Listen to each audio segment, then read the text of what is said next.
The magnificent Versailles Nautical Stadium is ready, and I'm sure you are too, for what promises to be a captivating 3 days of racing in the Paralympic Rowing Regatta Paris 2024. Para rowing first put on the programme in Beijing in 2008, so appearing for the 5th time at the Paralympic Games here at this nautical racetrack northeast of the French capital. It's a little bit overcast this morning. This venue was the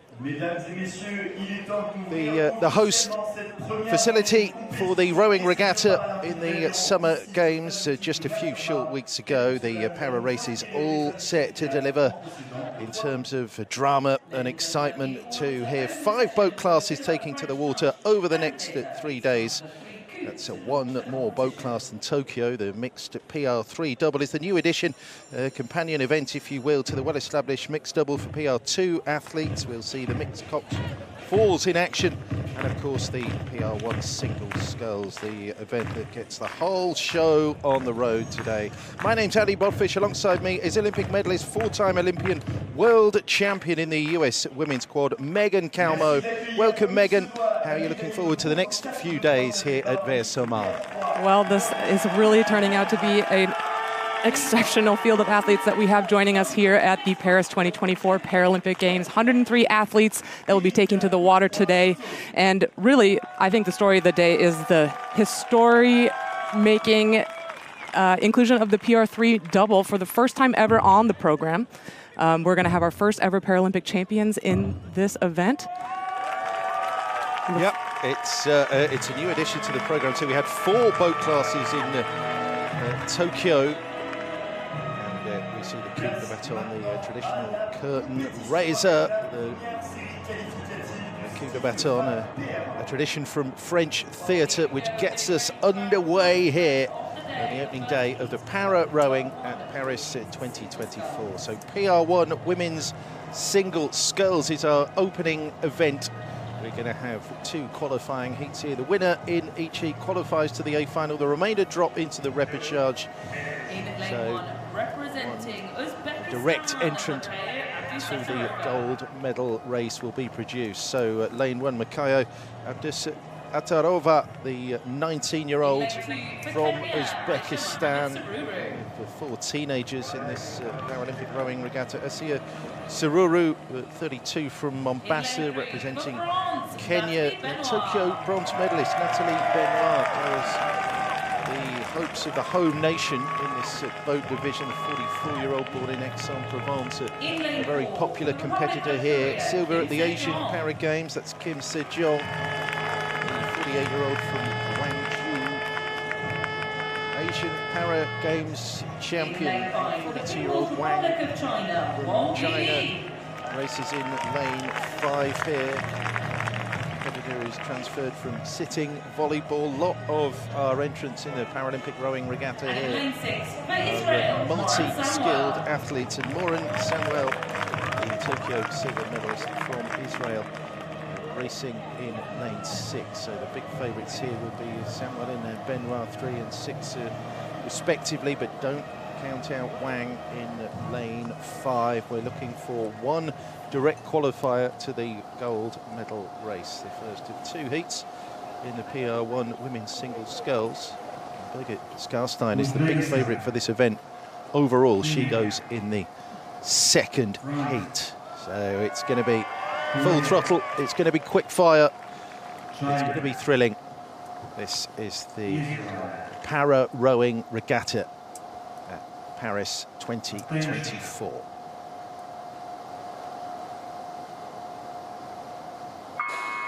And we are underway. Our first race in this regatta. So Uzbekistan, Kenya, France, Korea, China and Israel. Abdusatarova, Sururu, Benoit, Kim, Wang and Samuel. So 2 of the podium finishers from Tokyo at the Sea Forest Waterway 3 years ago going in this opening heat.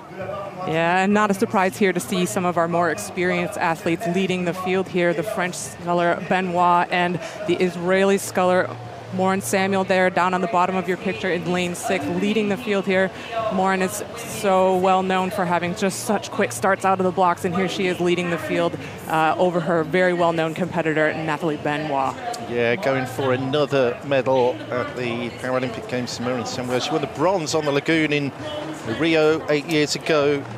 Moved up a step on the podium to the silver medal position behind Birgit Skarstein, who's the dominant sculler in this event, really. It's going to be great to see how she fares on this racetrack when the second heat gets underway here.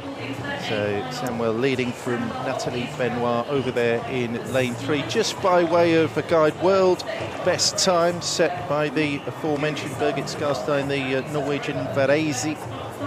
Summer of 2023, 9:47.83. Morin Samuel, she actually has the best Paralympic Games time, 10:33.34, which she set on the Sea Forest Waterway in Tokyo 3 years ago. This is a splendid facility, and of course after Tokyo, Megan, great to have crowds back in the venues again.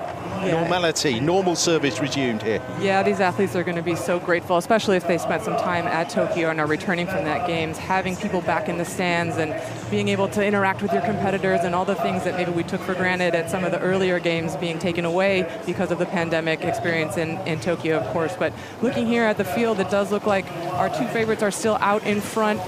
Morin Samuel doing a nice job just to get that lead out there. She's got just about a full boat length, maybe even a little bit of open water now over the French sculler Nathalie Benoit.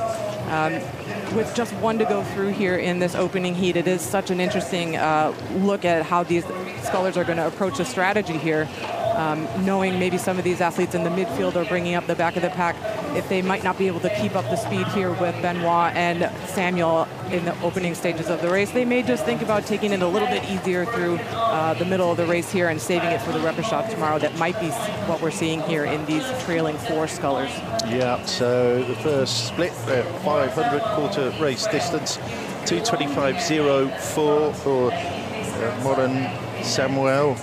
First Israeli para-rower to win medals at multiple Paralympic Games. She had that lead of over 5 seconds, 5:49 over Benoit at the 500 mark. Kim in third place from Korea Republic, then Abdus Satarova in fourth, Wang and Sururu bringing up the rear for Kenya.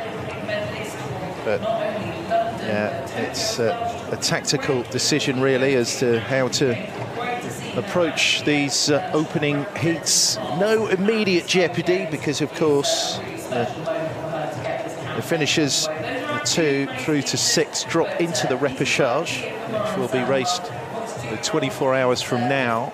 We're going to have 10 races on the programme on this opening day. It's been sunny and pretty hot in this part of the world, northeast of Paris, over the last couple of days. The temperature is down a little bit this morning, isn't it? Yeah, how will that affect the rowers? Such nice conditions if you're out on the water. You'll see a lot of the athletes aren't wearing hats or sunglasses because it is overcast enough that they can just be out there and enjoy being on the water without having to worry about the sun really causing any issues and visibility stuff for them. So here we're getting a nice shot of the Korean sculler. She's a 3-time Paralympian and raced in the B final in Tokyo and in Rio, so hopefully she's going to be looking to improve that standing here in Paris. But this overhead shot here is just giving us an idea of how spread out the field is now. Morin Samuel out in front, doing a nice job just to sustain that base rhythm that's taking her away from her competitors from France and Korea, her next closest rivals there on the course. Samuel's got to be feeling good coming into this regatta. She's coming off of a silver medal performance at the World Cup in Lucerne earlier this season. She's one of the only athletes in this PR1 field to have ever beaten Skarstein, the event favorite, since Tokyo. So a great performance for her at the World Cup, and definitely some confidence she's going to take from that as she's taking to the water here in Paris. Yeah, it's still Samuel who is in complete control of this opening heat, the 42-year-old, a Tokyo silver medalist, ahead of Nathalie Benoit. Also has a couple of medals, also a silver and a bronze from previous Olympics. medal-winning performances. As far as the French woman concerned, go back to London in 2012, the 44-year-old from Aix-en-Provence, but we're rowing here with Lauren Samuel, a master's degree in early childhood education and development. And, I'm sure wife Limor and children Arad, Roman Segev will be tuning in to see how she fares. The big question as regards the PR1 singles goes amongst the women. Can anyone get at Birgit Skarstein, the European champion from Szeged? I mean, hugely dominant in this boat division, but perhaps looking a little bit more vulnerable this year than she has in previous years, the Norwegian. Well, no doubt she will have been a little bit shaken having to settle for bronze at the Lucerne World Cup earlier this year. But Skarstein is a professional. You know, she's such a versatile athlete and has so much experience both as a para-rower and a para-Nordic skier. She's going to draw on all that experience when she lines up for her opening heat here in the next race. But here's a nice shot again of our French athlete, Nathalie Benoit, just doing her best here to get a good effort in, knowing that she's not going to be able to keep up with Samuel in this opening heat, but still going through the gears here and making sure she's getting in a good burn on day one, so she's really ready to go for the repechage tomorrow. Yeah, Nathalie Benoit in France, the only nation to have boats entered in all of our boat divisions here at the Paralympic Games regatta. She took a 7-year break from para-rowing between 2012 and 2019. Benoit took part in a number of sporting challenges to raise awareness for multiple sclerosis, and it's 11 years ago now, rowed over 1,000 kilometers from Paris to Marseille through the waterways of France, and even raced in the New York City Marathon in 2018. Terrific competitor, but we'll have to get into the A final through the repechage here, because Maureen Samuel is way out in front, ahead of 500. It increased that lead at the mid-race distance to over 13 seconds from Nathalie Benoit, and at 1,500 the lead is 18 seconds now from the Israeli over the French woman. Still looking like Kim in third place, and then Wang, Disatarova and Sororo again in that last place in this race. Kim there with 4 on the bow. He's also competed in wheelchair rugby and para cross-country skiing.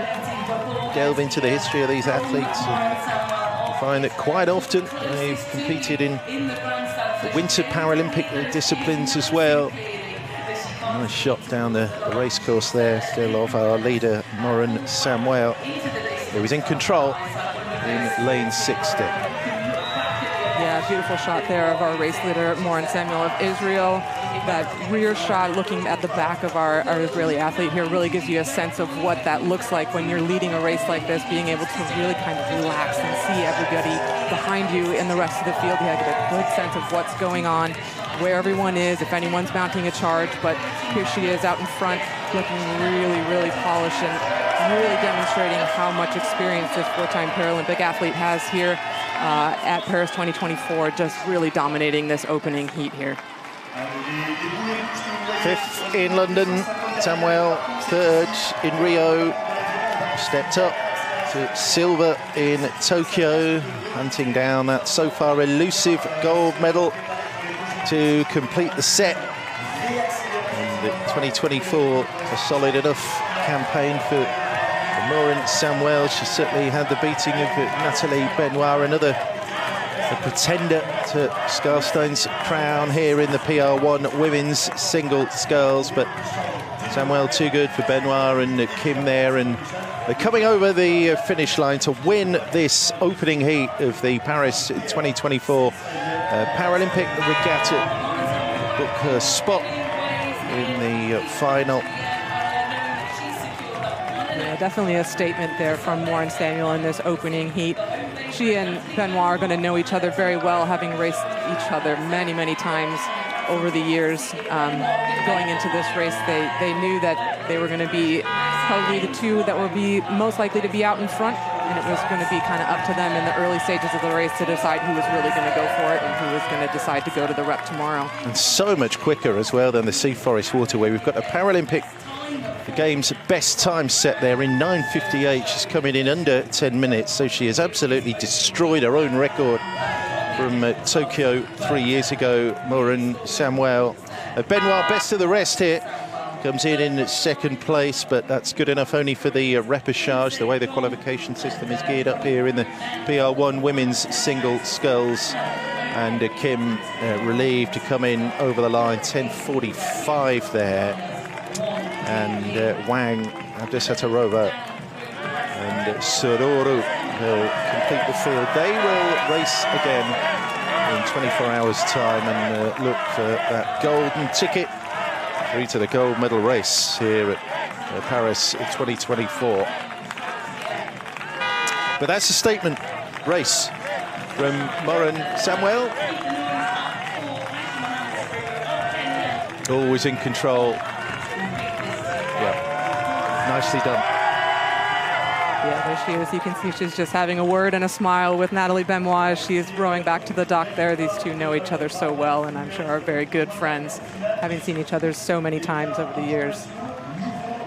Just completing the finishes here. Sia Sururu from Mombasa, first Kenyan para-rower at the Paralympics when she competed in Tokyo. Finish of 12th there. She will go again, like Benoit, like Kim, like Wang, like Abdesatarova in the repechage. And probably worth noting, our Kenyan single sculler, Asia Sururu, was actually chosen as a flag bearer for Kenya at this year's Paralympic Games. A very cool experience for her. And what a great honor. Yep. On the water again, wasn't it? That on the Seine, or at least the opening ceremony for the Summer Games. So that completes the opening, the qualifying heat in the PR1 women's single. Samuel got out quickly, led from the front, brought it home in a new Paralympic Games best time as well, 9:58.02. Unofficially there, a Paralympic Games best time for Morin Samuel, the heat winner, and that top spot through to the A final. Currently sat with her. The first time ever that we've seen an athlete go underneath the 10-minute marker here in the PR1 women's single sculls at the Paralympic Games. So that is the benchmark that has been set in this opening round of Paris 2024. You've got to get a Paralympic Games best time to be challenging the likes of Morin Samuel, Natalie Benoit, and all the athletes below that. These are official results of China's best time. Kenya looking at tomorrow's repechage. Job done. Did exactly what she set out to do here. Samuel, and confirmation there of 9:58.02.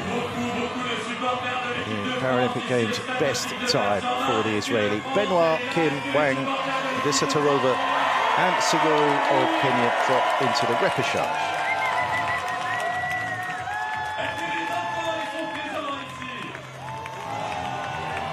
Well, with that Paralympic best time just being set in this heat, we know that the second round of athletes in this upcoming heat aren't going to know what the time was for that opening heat, but it'll be really interesting to see how fast Skarstein and her competitors go in this second heat, knowing what the bar is and what the potential is for the speed here on this waterway.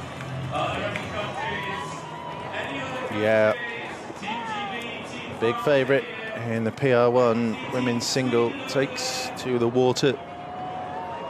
That is a Ukrainian sculler by the looks of things there in the background, Anna Shelamet, Brenda Sardon in those familiar blue and white stripes of Argentina.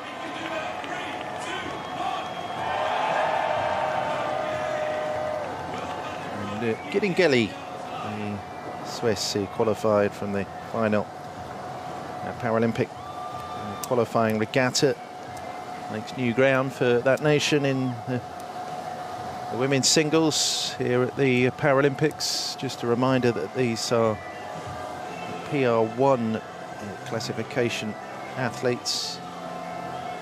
And for those of you who might be new to the sport or who are just tuning in, our PR1 athletes are athletes that have an impairment that causes limited functionality of the trunk and lower body. So they're going to be strapped in at the torso and also at their legs, so they're not using their legs at all. They have a fixed seat in the boat, and they're going to be using their arms and shoulders primarily to drive the boat forward. So you also see these boats are the only boats at the Paralympic Regatta that'll have the floats attached to each of the riggers. Those are there for just stability and safety. They're not meant really to run along the water and cause drag. It's just mostly to help with balance and safety for these athletes since they are strapped in. Incredible core strength possessed by these athletes driving this boat down the racetrack. Yeah, I mean, one thing to consider if you know rowing or if you don't know rowing, the equipment that these guys use is not one-to-one equivalent as their Olympic counterparts. So the singles that these athletes use or the boats that they use are quite a lot bigger, quite a lot heavier than the Olympic boat classes or the Olympic singles that get raced at the Olympic Games. So these boats are almost twice as heavy as an Olympic single. And yeah, they're a lot wider and broader based, so they're a flatter bottom, which is just more drag, and in general just makes it a tough boat class for these athletes to row. And so that they're doing it just with their arms and their shoulders, really awesome. Such a testament to how strong and how conditioned they need to be in order to complete the times that they do.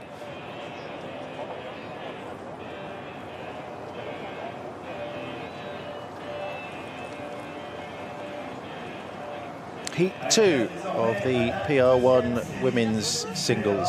This opening day of racing at the Paris 2024 Para Rowing Regatta.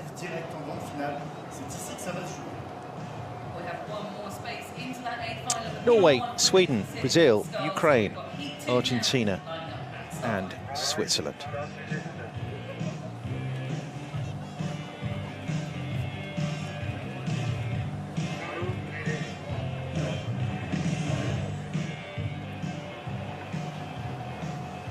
Lane 1 then, Birgit Skarstein. The last time she didn't win in an international race of high stature at the final of the 2016 Paralympics, where she finished 4th. Utterly dominant since, the defending champion. Lane 2, the 24-year-old Ebba Einarsson, who was 9th at the World Champs last year, representing Sweden. From Brazil, Claudia dos Santos, 47-year-old from Sao Paulo. World Champs bronze medalist in lane 4, 4th in Tokyo, so agonizingly just off the podium. The 23-year-old from Dnipro, Anna Sheremet from Ukraine. She finished in the bronze medal position at the last couple of World Champs. Brenda Sardon, 8th in Tokyo. Argentina's only para rower, lane 5, and the final Paralympic qualifying regatta winner from Switzerland, Claire Giringeli, first Swiss athlete to compete in rowing at the Paralympic Games in lane 6.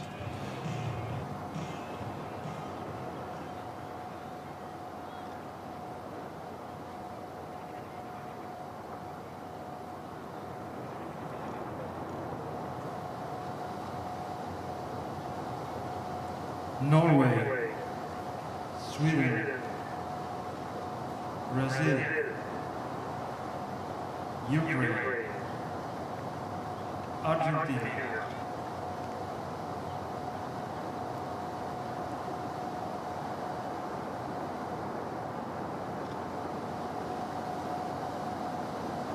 Norway, Sweden,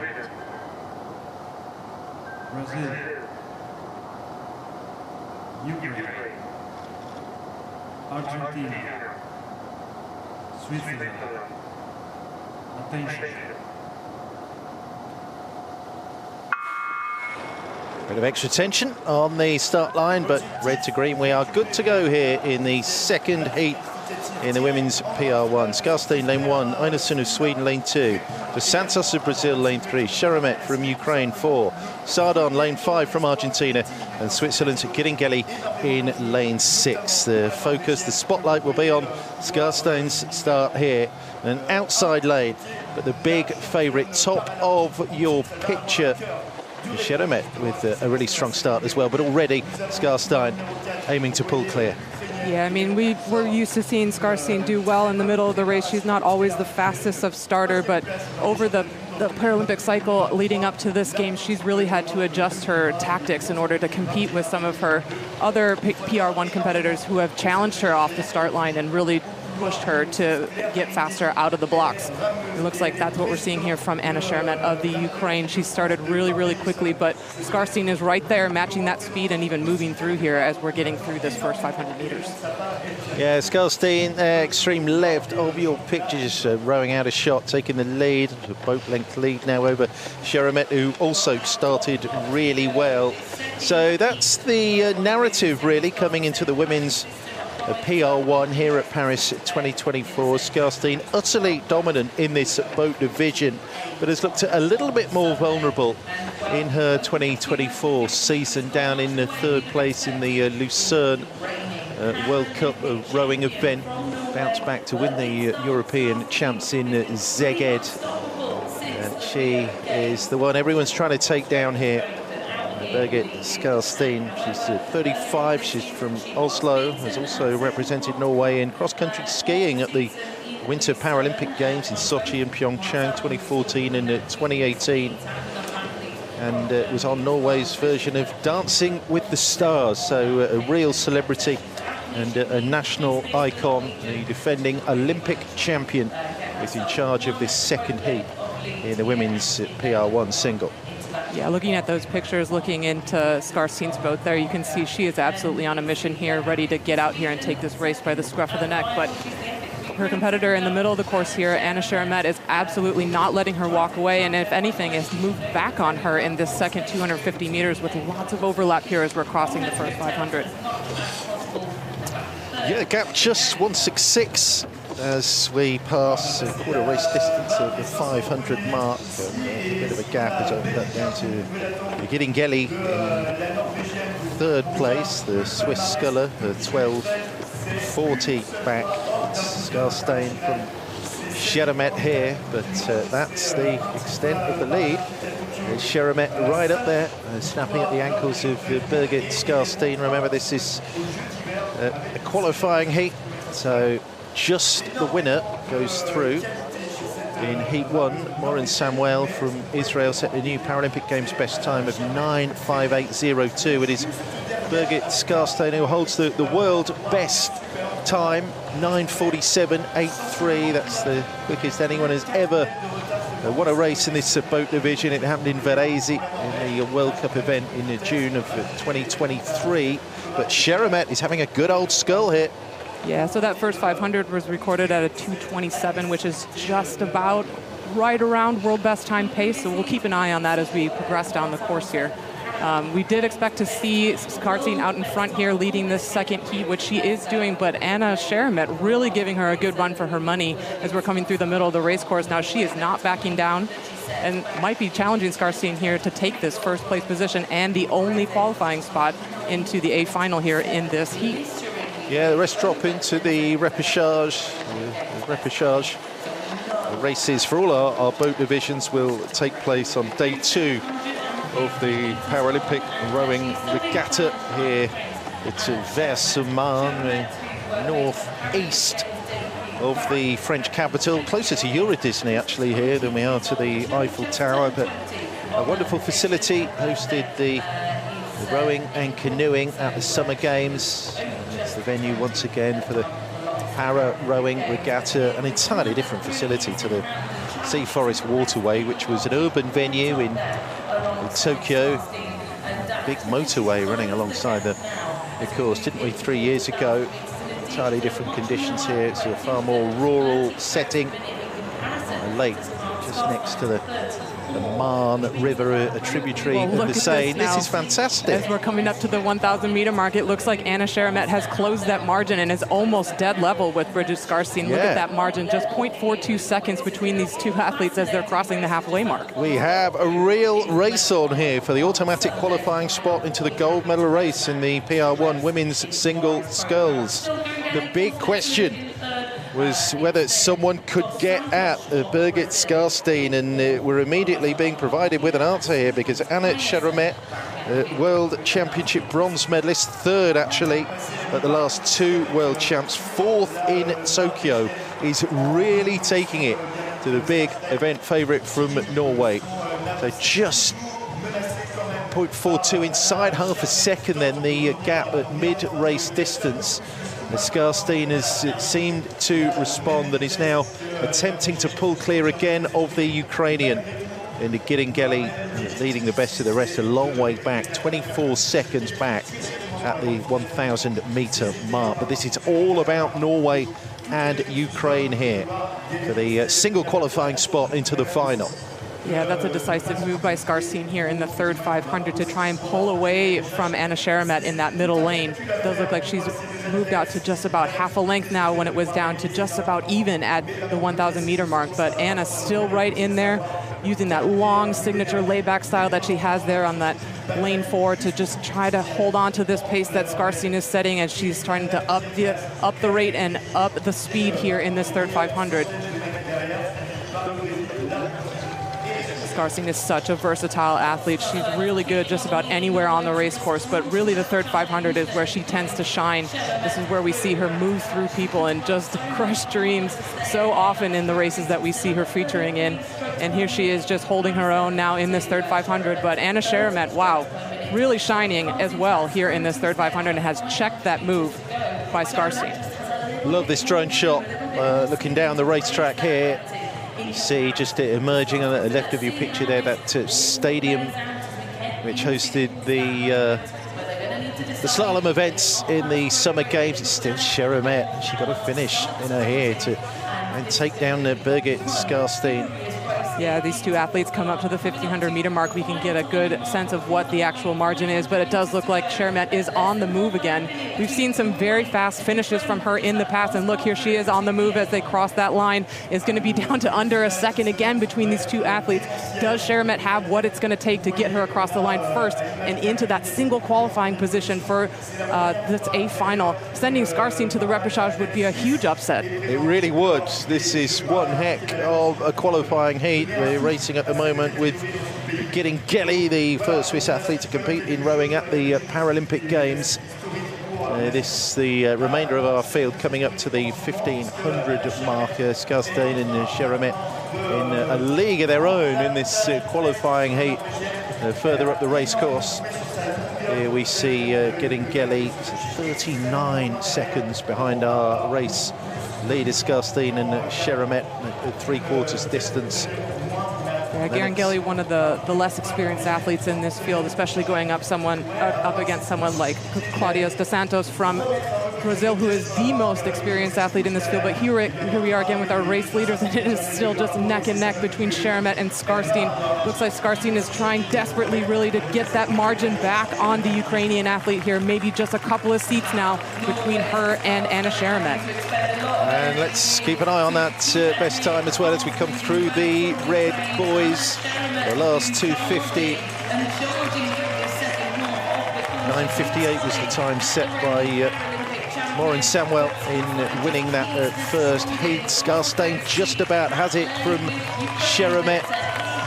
Still here, but whatever happens, Skarstein is going to come under fire from all quarters here in trying to retain her gold medal in this boat division. Schermet gaining with every strike. Skarstein still has the lead just, but it is this time. Yeah, you can see Skarstein is just grimacing there. It seems like things are maybe just starting to fall apart a little bit for her under the pressure here of Anna Schermet, who's continuing just to stay long and keep moving here because it is so close, just bow-bow to bow-bow as we're coming through the buoy lines here. Skarstein is maybe just getting the better of her, but it looks like we might be lining ourselves up for a photo finish here in this opening heat. Sculls has just about responded, or has she? Sheremet with a real big finish inside her. It's not going to be up to Samuel's 9:58, but what a race, what a heat we've had here. I think Sheremet has got this, you know.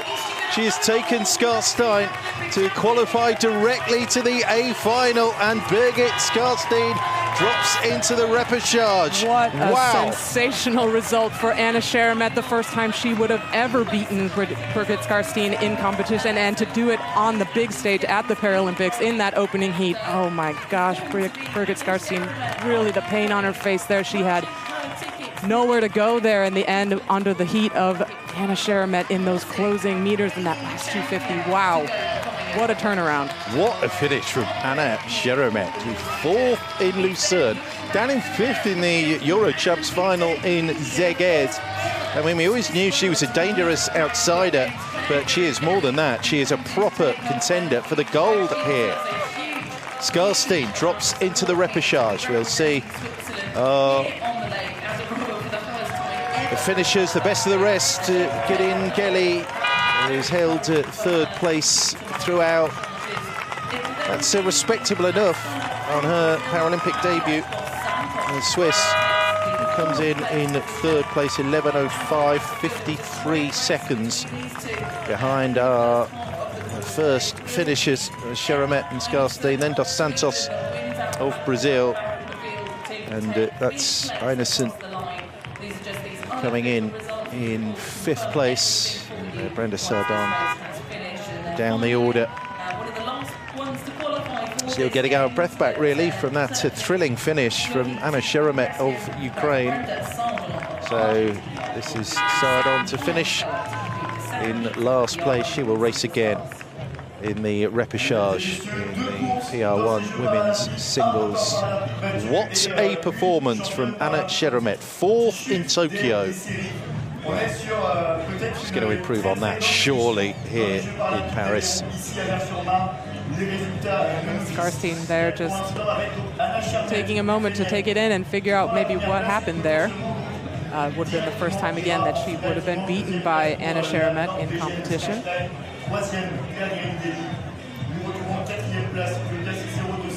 And a nice picture of our first-time Paralympian from Switzerland. Great result for her, coming in 3rd behind Sheremet and Sculls, our race leaders here all the way down the track. Those unofficial results there in the second heat of the PR1 women's single sculls. Not quite a Paralympic Games best time like we saw in the opening heat, but a shocking result nonetheless. Well, Ukraine have a proud tradition in para-rowing. 3rd on the medals charts, 3 golds down the years for the Ukrainians, a silver and a bronze. Sculls got out well, perhaps not the quickest out of the traps, but she was ahead at the 250 just, and had it all the way until the final strokes. That's a fantastic, a sensational finish, really, from Anna Sheremet of Ukraine, isn't it? Well, both Sheremet and Sculls know the bitterness of coming 4th place at the Paralympic Games, so really seeing these two athletes out in front, putting it all on the line, knowing what's at stake, having been in that terrible 4th place position before both themselves. No doubt a lot of emotion here. Very charged performances from both of these athletes here in this opening heat. Well, it could be really something here in Paris, because the big favourite in the men's event is a Ukrainian, the all-conquering Roman Polyansky. Do some kind of double here. That would be wonderful for the nation of Ukraine. Sheremet with a statement performance, a stunning finish to take Birgit Sculls at the line to win the second heat in the PR1 women's single.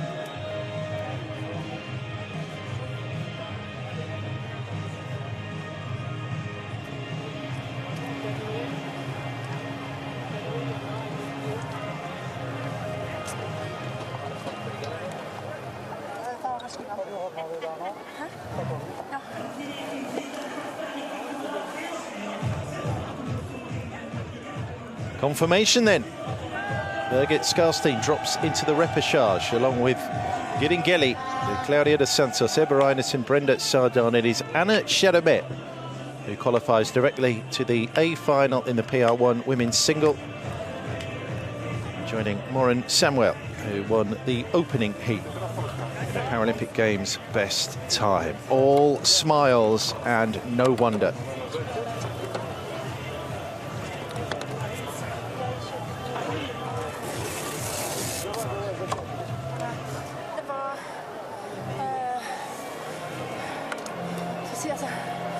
Responsivt løft.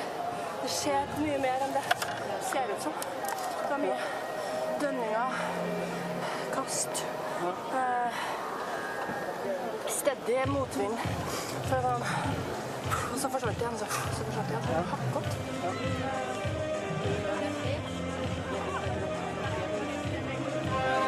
Israel and Ukraine then send their boats directly into the gold medal race in the PR1 women's single.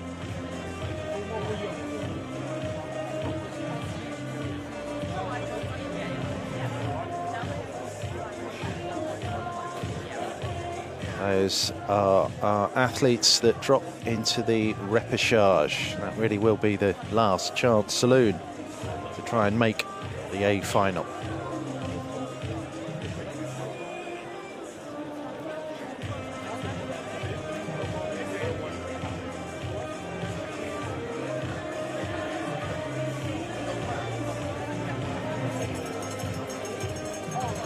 From the women to the men's PR1 single.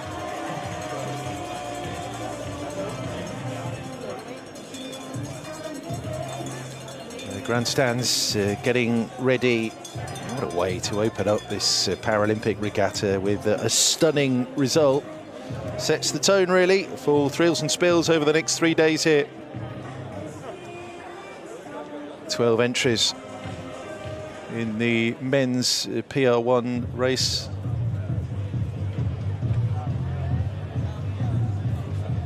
I beg your pardon, 11. We've had a late withdrawal.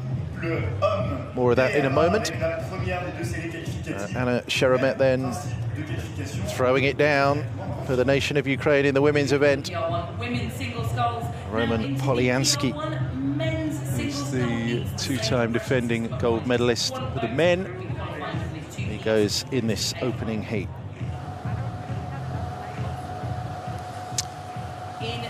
'50-year-old Takuya Mori races for Japan in lane 1 here. Bronze at the Asian Para Games in Hangzhou last year. Now then, 3 times a silver medalist. Eric Horry would love that gold. He goes in lane 2. Jacob Wasserman only took up para rowing in 2022, the 24-year-old from Saskatoon, America's qualifier winner. He's here in the Paralympic regatta. Shmuel Daniel from Israel in lane 4. World champion, gold medalist in Tokyo, gold medalist in Rio. He owns this event. Roman Polyansky in lane 5. And Javier Garcia, 28-year-old from Murcia, 8th of the world champs, won the European qualifier. Racing for Spain in lane 6.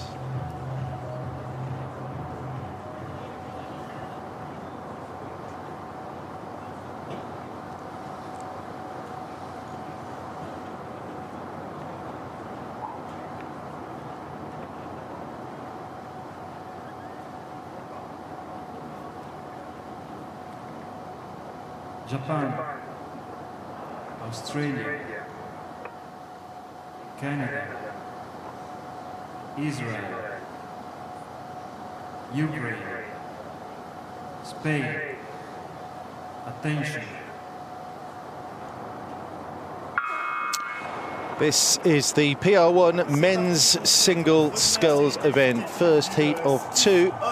The winner in each of these qualifying heats goes through to the A final. The remainder drop into the repechage. Mori of Japan, Horry of Australia, Wasserman Canada, Daniel of Israel, Polyansky, the two-time defending Paralympic champion, and Garcia of Spain. So Scarstein, the big favourite in the women's. We've seen how her reputation has been challenged already on this opening morning of the Paralympic rowing regatta. Polyansky, the big favourite in the men's as well. He's won the last 2 golds. He won it in Rio.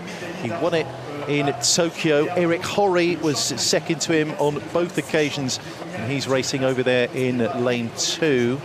Daniel has got out quickly, taking it to Polyansky from the off hit. Yeah, we're used to seeing Shmuel Daniel go out very quickly as a tactic to try and rattle Polyansky off the start, but it does look like Polyansky has really anticipated that early speed from the Israeli athlete, and here he is out in front, not taking no for an answer here. The Ukrainian athlete has pushed his bow out in front, taking control of the race early on here. Roman Polyansky ahead of Shmuel Daniel of Israel, leading Eric Horry of Australia. Yeah, became the first Ukrainian to win more than one para gold in the sport with his gold medal from Tokyo. Polyansky used to beating Eric Horry on the right of your picture there in lane 2. But that's our 1, 2 and 3 at present. Ukraine, Israel and Australia. Yeah. Polyansky hitting the front and looking to stay there. Yeah, looking at this picture of these 3 titans of this event, does look like Polyansky is rowing just a little bit more aggressively than we've seen him. Usually he starts just a little bit more controlled and then starts to work through people in the middle of the race, but this early start has really set the tone for him, and he's really attacking just every stroke here as we're crossing the first 500. It's put him out to just about a little bit of open water over Shmuel Daniel of Israel. And it does look like Eric Horry is just starting to slowly work his way back through the Israeli athlete here from that 3rd position to challenge for that 2nd place position in this opening heat. Polyansky has the world best time in this boat division. Set it in the Versailles at the World Cup event in June of 2023. Plenty of world best times were set in that World Cup weekend in Italy. 8:50.38, that world best time. Paralympic Games best time, by the way, 9:14.61, set by the Brit Pritchard, who we'll be seeing in the upcoming heat. But Polyansky has the lead here from Shmuel Daniel, and Eric Horry in touch in lane 2 there for the Aussies. Yeah, Eric just took a look around there just to see where he was at against this Israeli athlete. It does look like maybe Polyansky is going to be out of reach at this stage for him to take the win in this opening heat, but really nice job here between these 2 athletes just to maintain that length and see where they stack up against one another, because they will be seeing each other again in the repechage. Nice shot of Roman Polyansky here. You can see again, just so aggressive, taking a big breath every single stroke and really getting good grip on the water and pulling it on through. Just continuing to extend that lead now as we're well into the 2nd 500 of the race. Here's a shot of our Spanish sculler, Javier Martinez, the first-time Paralympian. No small feat for him to line up against some of the biggest names in PR1 men's single sculling here at the Paralympics, racing against Horry and Daniel and Polyansky all at the first go here. Very big opportunity for him, but here he is. Yeah, certainly responded to the pressure in that final qualifier from the European zone. Garcia won that race. Up ahead, it's Polyansky who's pulling away here as we approach mid-race distance. These races over 2K. It does look like he is right on track for world best time pace. We're looking at a really pretty quick first 1,000 meters. World best time pace would be about 4:25. So we're thereabouts there. Roman Polyansky crossing the 1,000 meter about at that speed. So we'll see if he can maintain that in the second 1,000 of the race, but he is well out in front of Israel and Australia in this opening heat. 5 seconds, just over, from Shmuel Daniel is the lead, enjoyed by Roman Polyansky, who's won every World Championship title since 2019. 2024, more of a mixed bag for him. There are 1 or 2 similarities, actually, to the Scarstein situation in the women's event. unable to hold off the challenge of Sheremet in the qualifying heat we've just seen, but Polyansky not fluffing his lines here. Ahead at 500, ahead at the 1,000, and pulling away from Shmuel Daniel. We'll drop into the repechage the way things are looking right now. Likewise, Eric Horry. Garcia has moved up into 4th position. Then Mori of Japan, Wasserman bringing up the rear for Canada. It is the Don. It is the Roman soldier, Polyansky, who is in control of this qualifying heat in the PR1 men's single sculls on this opening day of the para rowing at Paris 2024. Yeah, looking very dominant. Our world best time holder and our reigning world champion way out in front here, ahead of our 2nd place athlete from Israel, Shmuel Daniel, doing a really nice job. Nice and long, looking very controlled, very relaxed, but I think at this stage he does know that that 1st place qualifying position is going to be out of reach. These guys will have raced each other so many times over the years, so he's going to know really well. Polyansky's not going to drop the ball on this one. It's the 2nd Olympics. The Israeli finished bottom of the A final, got into the gold medal race in Tokyo, the Sea Forest Waterway. 6th there, 5th at the World Champs. There's Eric Horry with those 3 silvers, 6th at the Worlds in Belgrade last year. All right, being as far out in front as he has, it could be that Polyansky is maybe just going to ease off the gas a little bit. It does look like we're not going to be holding on to that world best time pace at this point, but still probably due to be a pretty quick time down the course here. You see Eric Horry crossing the 1,500 meter mark there and getting a good shot of our athlete from Japan. 20 seconds down.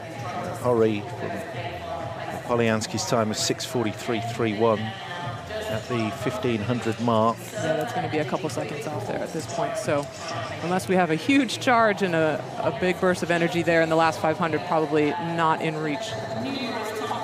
But it does look like these 2 athletes here, our Spanish athlete and the Japanese athlete, are just going to be rowing down the course together, potentially pushing each other and helping each other get a good run through the gears there on the opposite sides of the course. Polyansky in charge. That's the 1750 mark. So through the red boys, denoting the last 250 meters of this race. Yeah, that shot of Eric Horry in the background. It does look like Eric has probably shut it down here. Knows that he's headed to the repechage, so he's just going to conserve some energy in the 2nd half of this race for tomorrow. That's the extent of Polyansky's lead. So, going with form, essentially. This opening heat is going to be interesting to see.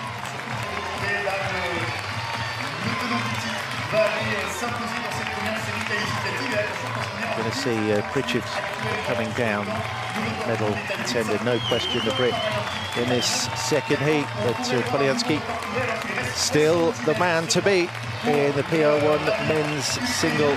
He's going to be our direct qualifier. No surprise whatsoever to see the Ukrainian multiple world champion, the multiple Olympic champion, coming in 1st place, straight into the gold medal race. Never in doubt. That's a nice smile from our heat winner and qualifier into the gold medal round, Roman Polyansky from Ukraine. That's a decent time, 8:58.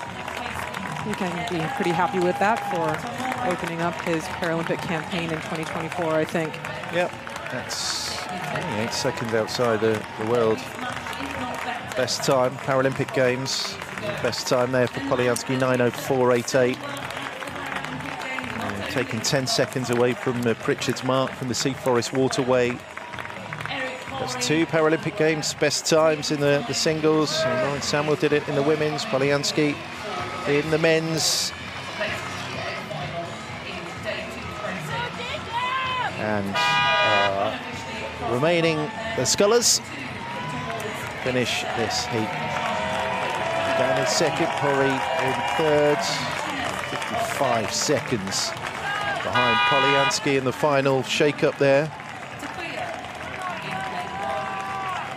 Garcia can be happy with that in 4th place, 10-13, 4-4. And then Mori and Wasserman.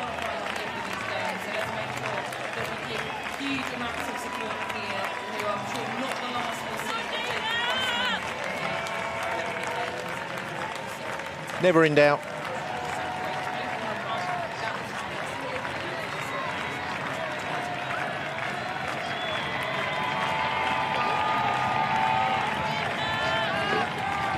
And another shot here of our Canadian athlete. Jacob Wasserman, sorry. This is only his 2nd ever international competition in the men's PR1 singles sculls. So again, such a big ask for him to line up against these huge names of the sport, but what a treat to see him out here. Indeed. Another multitasker has represented Canada in the water skiing world champs as well. Wasserman, he'll go again in the repechage.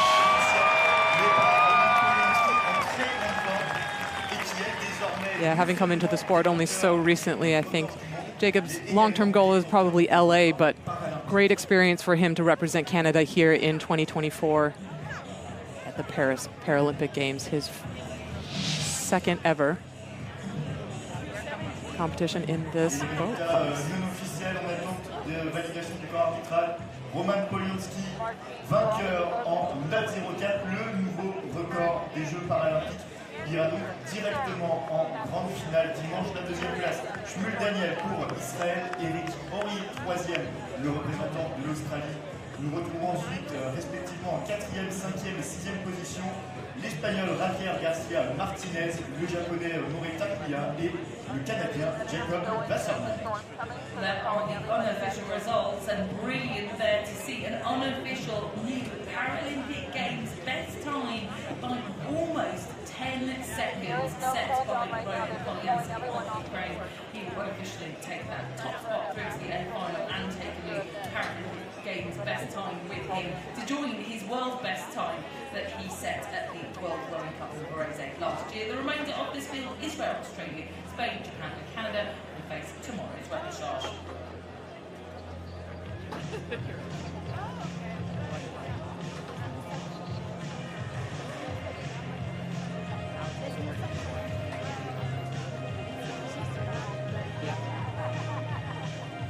.904.88. It's a new Paralympic Games best time there for Roman Polyansky. Now the holder of the world's best mark, Paralympic Games best mark. The man to beat still, the 2-time defending gold medalist in the PR1 men's single from Ukraine. Shmuel Daniel, Eric Horry, Javier Garcia, Takuya Mori and Jacob Wasserman drop into the repechage to try and stamp their ticket to the A final in the PR1 men's single here at Paris 2024.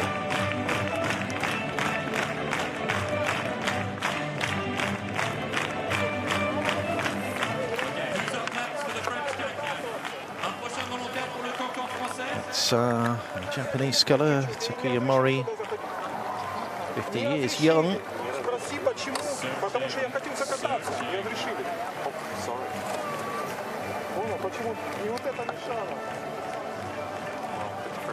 I was going to say that's what first took for, right? Okay. Now I know what to expect. Yep. I'm not saying that. I'm saying this. Sorry. Oh, Jesus. Okay.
in China.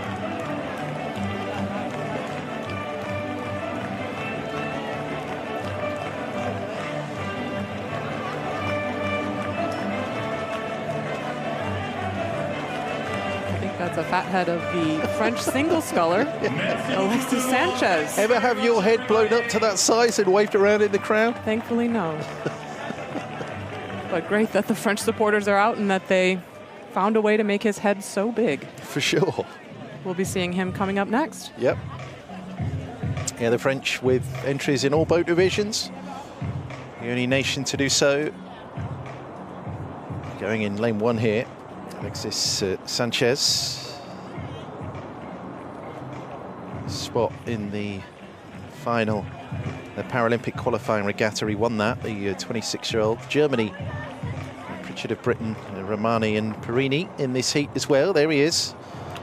26-year-old from Marseille, down to 9th in the World Champs, but there's going to be big support down the racetrack for Alexis Sanchez. 4th at the Worlds, Marcus Klemp, he was 8th in Tokyo, the 42-year-old from Rostock. World Champs bronze. In lane 3 for Great Britain, Ben Pritchard, 5th in Tokyo, 2-time defending bronze medalist at the Worlds, actually, the 32-year-old from Swansea. Africa's qualifying regatta winner, Maher Rahmani. Need to see representation from Tunisia in the PR1 men's singles here, and silver at the last 2 World Champs. That's Giacomo Perini. He's in the hunt for a medal, no doubt, the 28-year-old from Rome.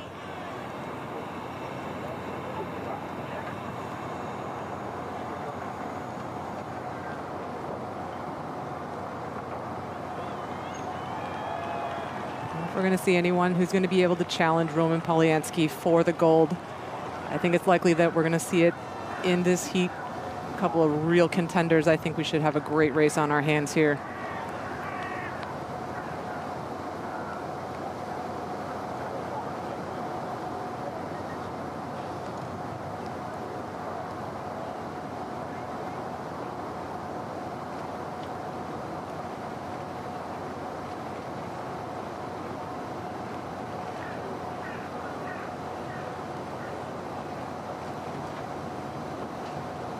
Like Ben is just getting his Garmin started. Make sure you get that data. Checking the heart rate and the times here.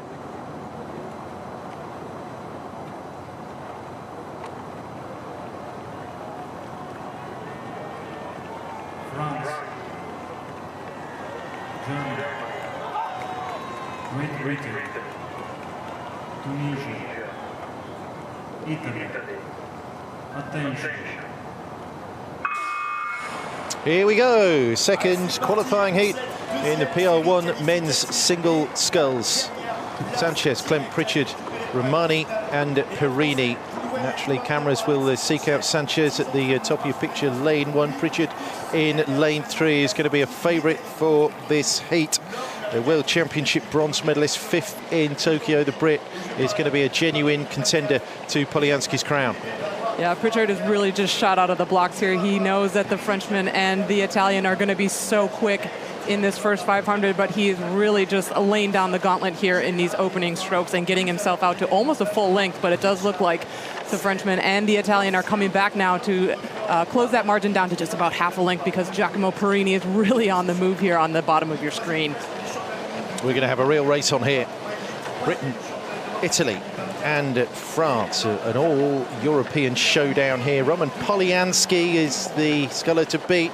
Perini looks like he's rowing through Pritchard here with 5 on the bow, but Polianski has already set Paralympic Games best time in that opening heat, 9:04.88. That means the Ukrainian now holds the Paralympic Games in the world best time in the PR1 men's single sculls. Perini having a really great race.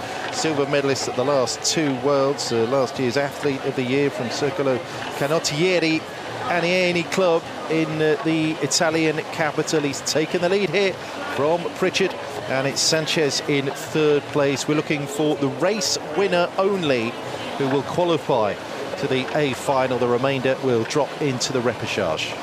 Yeah, well, the last time that Perini and Pritchard met in competition, it was at World Cup 3 in Poznan, and Pritchard stunned Perini, beating him for the first time ever in international competition at that race, really rowing through him in the second half of the race so strongly, and I think really catching Perini by surprise. So it does look like Perini is anticipating that speed this time. He's not letting Pritchard get away early on in the race, and here he is. The Italian is the first to cross the 500-meter mark. Yeah, he's stung him, didn't it, that defeat. Perini down by 6 seconds, more or less, wasn't it, behind Pritchard in that race in Poznan. But it's a terrific response here from the Italian at 500. The lead from Perini over Pritchard is 177. Sanchez a little bit further back. Then it's Klemp. Then it's Rahmani. Just a note, actually, we expected 12 entries in this PR1 men's boat division, but late withdrawal from Kolmarod. Gambardiev of Uzbekistan has trimmed that field to 11. That's why we had 6 in that first heat and just 5 boats in this second qualifying heat. So Pritchard in lane 3, member of the World Rowing Athletes Commission, the 32-year-old from Swansea, has also competed in non-para cross-country running, triathlon, cycling, law degree at Bangor University, but seems to have the answers right now. The Italian Perini, who is our race leader.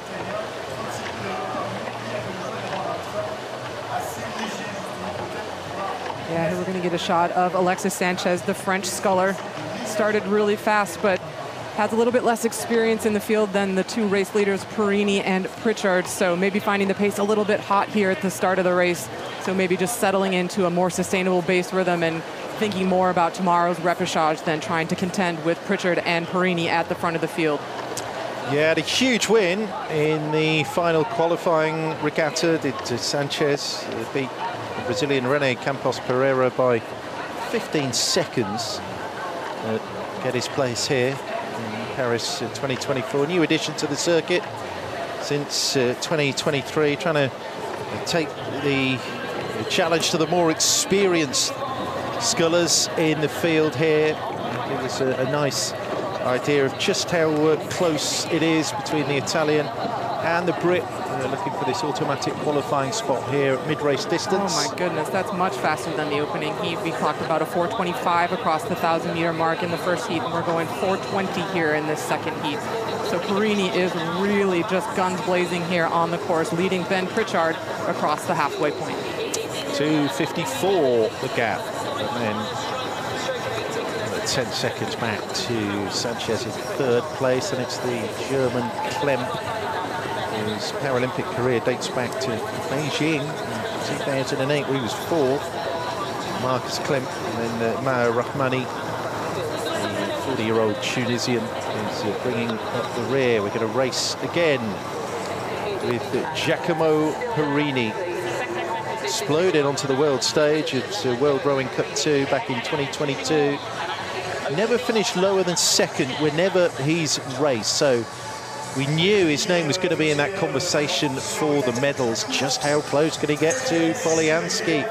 Well, this is a statement performance, stung by that defeat to Pritchard in Poznan. He has reclaimed the top spot over the Brit, and that's how things are panning out here in this second qualifying heat in the PR1 men's single. Yeah, I think it's such a great picture to get the visuals of these two contrasting athletes here. They have such unique styles and such distinctive strokes that are really just representative of the two different programs. I think the Italian here, you can really see just riding the line between genius and madness, you know, just really putting himself on the line to the point where things might just almost start to fall apart, but really stretching the limit of what he's capable of every single stroke. And you see Ben Pritchard there at the top of the screen on your picture at the moment, rowing for GB. Just exquisite rowing technique, so smooth, controlled, very in the moment there, and just looking really, really clean and tidy. And that efficiency and fluidity of the stroke is actually moving him up through Perini in this third 500 meters now. He's closed the gap to just about half a length between himself and the Italian. It's going to be a fascinating final 500 here. Does Pritchard have a finish inside him to get beyond Perini? This race within a race at the head of the field in the second qualifying heat in the PR1 men's single. That's the 1500-meter mark. 6:37 is Parini's time. Just a shade over half a second. That's all that splits those top two races, the Italian and the Brit. So 6:37 at the 500 mark. Pritchard has come through. This is raw power from the Brit. Yeah, that fast finish from Ben Pritchard is what served him so well at the third World Cup in Poznan. And look at him just explode through this last 500 meters now. He's gone from being a half a length down on Parini to a length up on the Italian. You can see Giacomo is really just starting to run out of gas here. The head is starting to go, and he's really just stretching the length there in the Italian boat to try and match the speed, but it does look like Ben Pritchard has lit the afterburners and is taking off into the distance. This is fantastic from the Brit, Pritchard. Well inside the Paralympic Games at best time as well. Extraordinary stuff here. Pritchard has absolutely destroyed Parini. Coming into this final of 500 now. We're through the red boys, so 2:50 to go. Love this ticker bottom right, which tells you just how much of the racetrack is disappearing. Pritchard, what a race from the Brit. Yeah, what a huge move that was in the last 500 to move through Giacomo Parini, who you can see has just shut down because Ben Pritchard has blown the doors off this race with this final sprint. He's coming through the red buoys and it's not slowing down at all. He's taking every single stroke, just moving past and away from Giacomo Parini, who he was going toe-to-toe with for the majority of this race, but now he is well and alone out in front, leading this second heat of the men's PR1 to take that final qualifying position. And in a really quick time as well. He's absolutely exploding Polyansky's time of 9:04, which set the new Paralympic Games best mark in that opening heat. Look at this from Ben Pritchard. If he's not careful, he's going to set a world best time here. We're coming up on the record. It looks like it's going to be awfully close. Maybe just outside. Just outside, but it's a Paralympic Games best time. Wow. The Welsh Dragon roaring home hit to punch his ticket in the Olympic final, the Paralympic final here in the PR1 men's singles sculls. What a final 500 from Ben Pritchard. He absolutely pulverized Parini, the Italian. So he drops into the repechage like Sanchez, like Klem, and like Rahmani. Yeah, just a second, inside a second of the world best time there, Pritchard. But he has absolutely destroyed Polyansky's mark of 9:04. 8:51 Paralympic Games best time for Ben Pritchard in a sensational second heat in the men's PR1 single. That was an absolutely huge effort from Ben Pritchard in that last 500. We haven't seen anything like that yet this morning. But wow, just such a decisive move. It almost seemed like he knew he had that extra gear in the pocket and was ready to just employ it there in those last couple minutes of racing, because once he went, he was gone. Sanchez, third place, Klem in fourth place, and Maher Rahmani, the Tunisian sculler, completes then this second heat.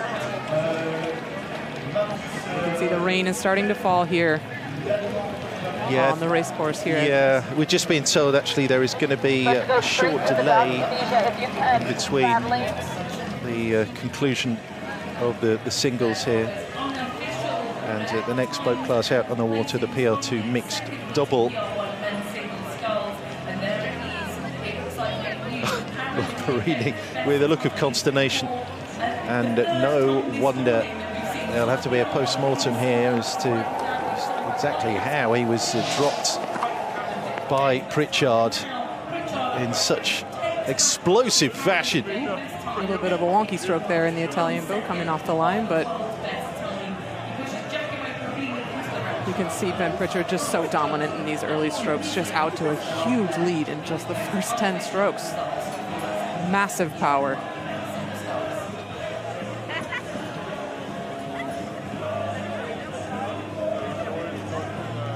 You can see just staying super cool and calm here, sitting a length down, knowing that he had that extra gear later on in the race. Well, he was fifth in Tokyo, Pritchard. barring a catastrophe, there will be a serious improvement on that finish. Yeah, 3 years on here. No doubt. And in the Italian camp, they're definitely going to want to take some notes and figure out what they can do to combat that early speed and that late speed, because it does seem like Ben Pritchard is turning into a special teams specialist. Fast off the start and fast at the finish.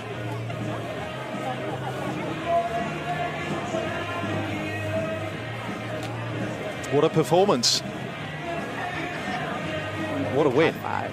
Yeah. Happy with that? Getting out of the boat as well, just as the rain starts to fall here. To Versailles. Paralympic Games best time from Ben Pritchard, 8:51.26. Relegating Perini, Sanchez, Klemp and Rahmani to the repechage.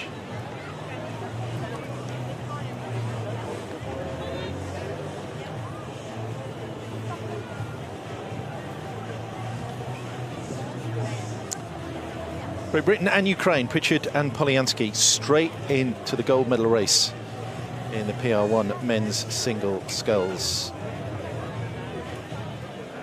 And 4 of these gentlemen will join them via the repechage. Deuxième série qualificative du ski homme PR1 et la victoire, nouveau record paralympique pour Benjamin Pritchard de la Grande-Bretagne, directement en finale à dimanche. La deuxième place pour l'Italien Giacomo Perini.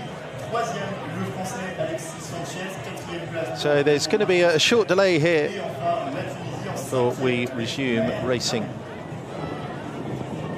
Next on the schedule, the PR2 mixed double, the PR3 mixed double to come as well, and then the PR3 mixed Coxed fours. For the heats stage of competition, we're looking for the qualifiers to get into the A finals. But in the here and now, competition is delayed due to the weather.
So confirmation then that because of a change in weather conditions here, the rain's starting to fall at the Versailles Nautical Stadium. The para rowing regatta will resume at 12:15 local time here in France with the PR2 mixed double sculls.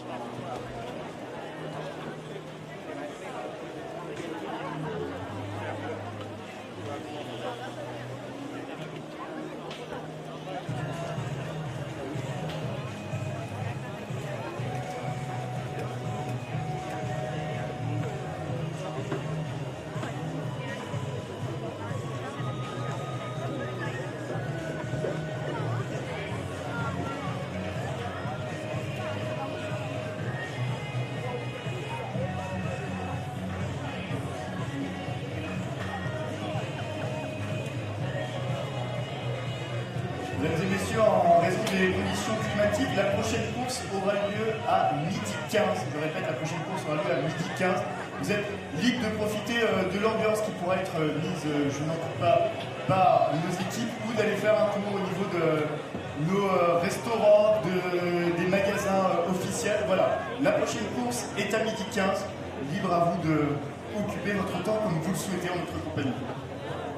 Well, ladies and gentlemen, you might have noticed that it is a little bit gloomy and dark overhead. We are expecting a few thunderstorms to creep in, and just for safety reasons, we've delayed the start of the next race until 12:15 local time. So do stay around.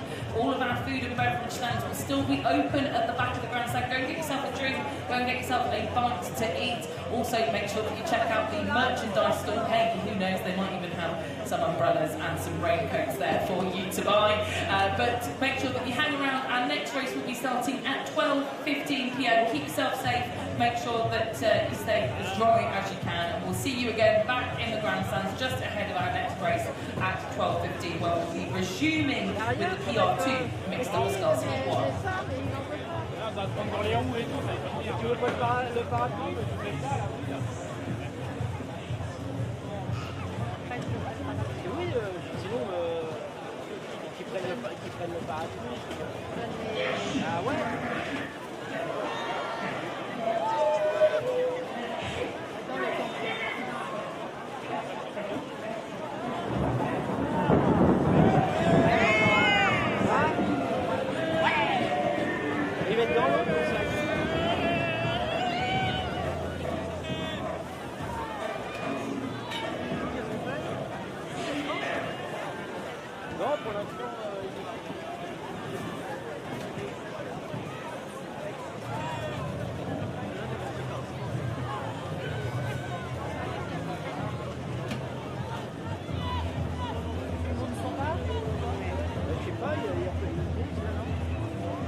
Moi j'encourageais la mauvaise personne. Ah, les Italiens, je vois qu'il y a vous voyez les races de blanc. Non, elle est ouverte. Oui, nous aussi on a peu.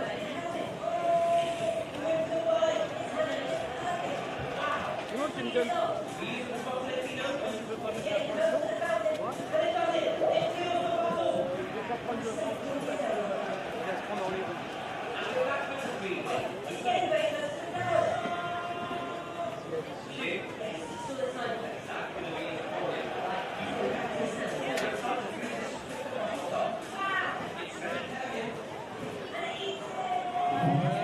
Un sacré bassin, hein. Ouais, et même là-bas, il y a des tribunes là-bas aussi. Ah oui? Ouais, je savais pas. C'est impressionnant.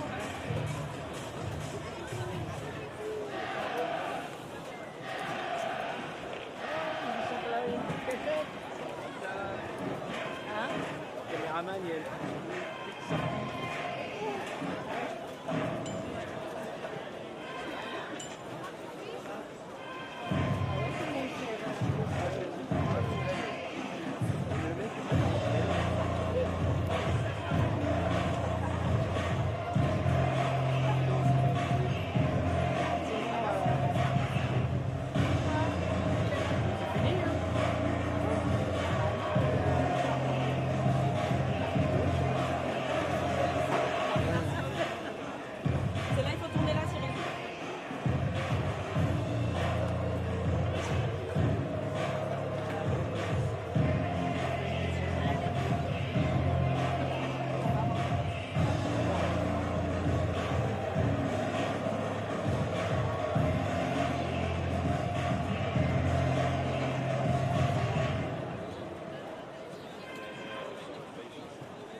pas bourré. Ah ouais, tu vois.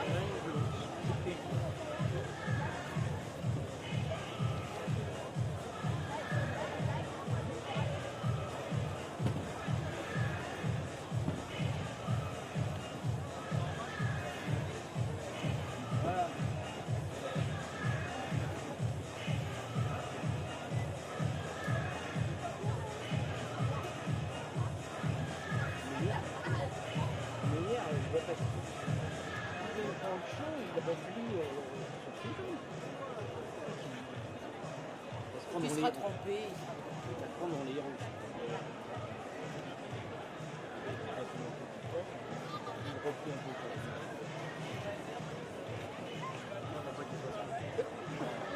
Je crois pas. Ah non, non, il pleut moins. Hein. C'est qu'après, si t'es mouillé, t'es mouillé.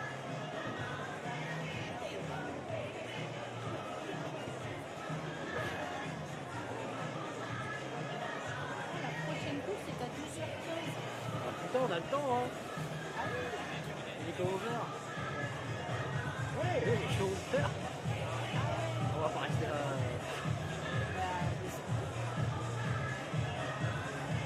On va aller faire un tour de Moi, je vais aller faire un tour d'aviron. Je veux faire la longueur. Et puis là, tu veux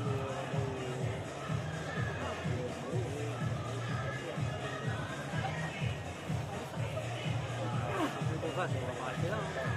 Hein? Si qu'on fasse, on va pas rester là. Ah oui, bah c'est ce que je te dis, on va faire un tour. Il y a des stands et tout ça là derrière.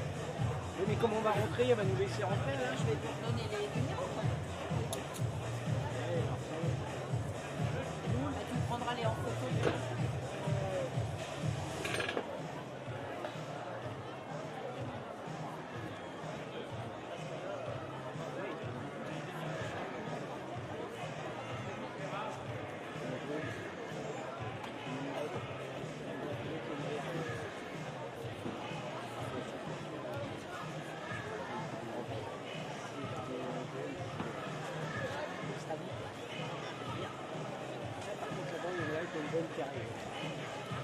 Non, c'est passé. C'est là, c'est la politure. Ouais, mais c'est passé. Non, ça passe comme ça en diagonale. Non, c'est l'inverse. Là, j'ai été là et...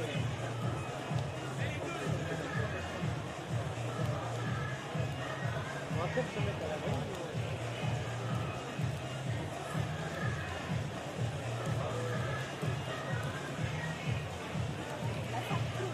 On va descendre et on va se mettre à la bonne.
Paralympic Games.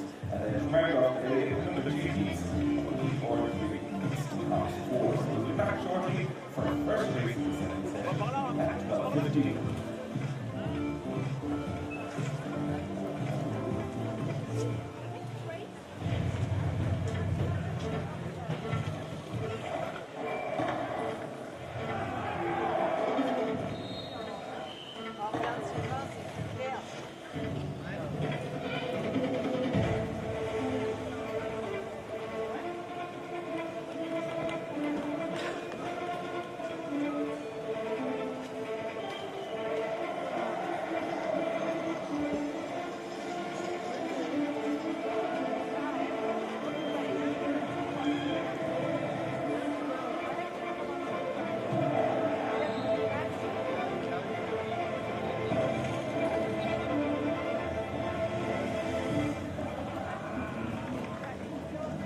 Craig, lane 3.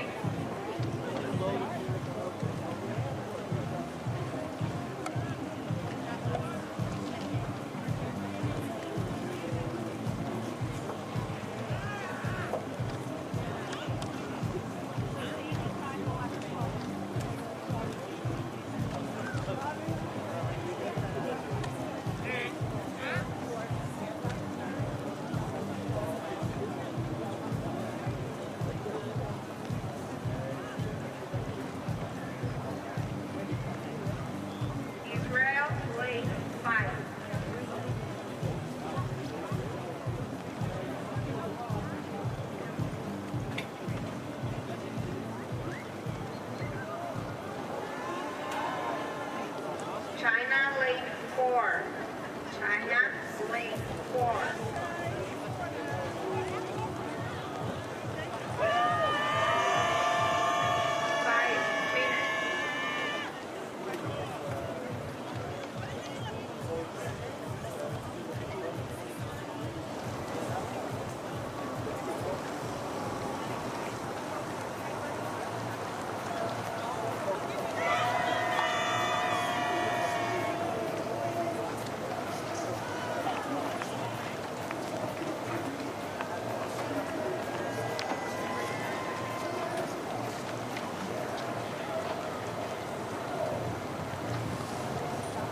We're back, everyone. The rain is finished. We're good to go again. So someone's told me all the Irish fans have been big on social media, so let's go straight into our dance cam. It's the first dance cam. Let's go.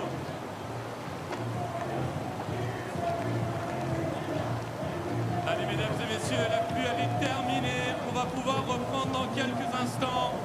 C'est la première dance cam. Faites vos meilleurs pas de danse.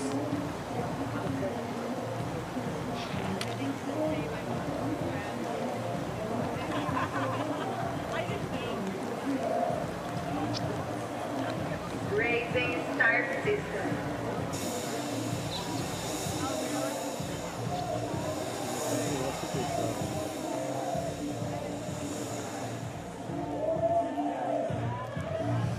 Allez, on danse, on danse, on danse. Let's keep the dance moves going. C'est très sobre ici.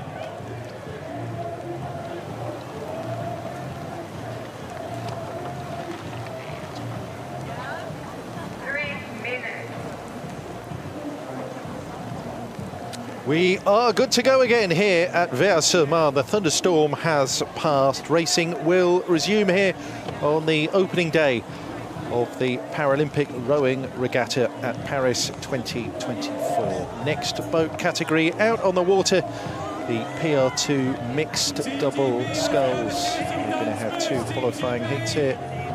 There's two in each of these heats go into the A final, the gold medal race. The rest drop into the repechage. Well, Stevenson and Rouse, world best time holders, are the big favourites in this event. Can somebody throw down a challenge here? 5 boats in this first heat. Turkey, Ukraine, China, Israel and Ireland. Ladies and gentlemen, welcome back to the second half of the racing today. Next up is going to be the heats of the PR2 double sculls. Our crews are invitation to Sen and Boschkert here to compete in this Paralympic regatta. The 45-year-old and the 18-year-old Boschkert, only turned 18 last month. 6th at the World Champs in lane 2 here. European bronze medalist Anna Asanova, Yaroslav Kuyuda. Kuyuda was a world champion in 2022, 3 World Champs medals for him. Big challenges to the Brits. That'll be the Chinese boat in lane 3 as we drift across to have a look at those hardy souls in the stands.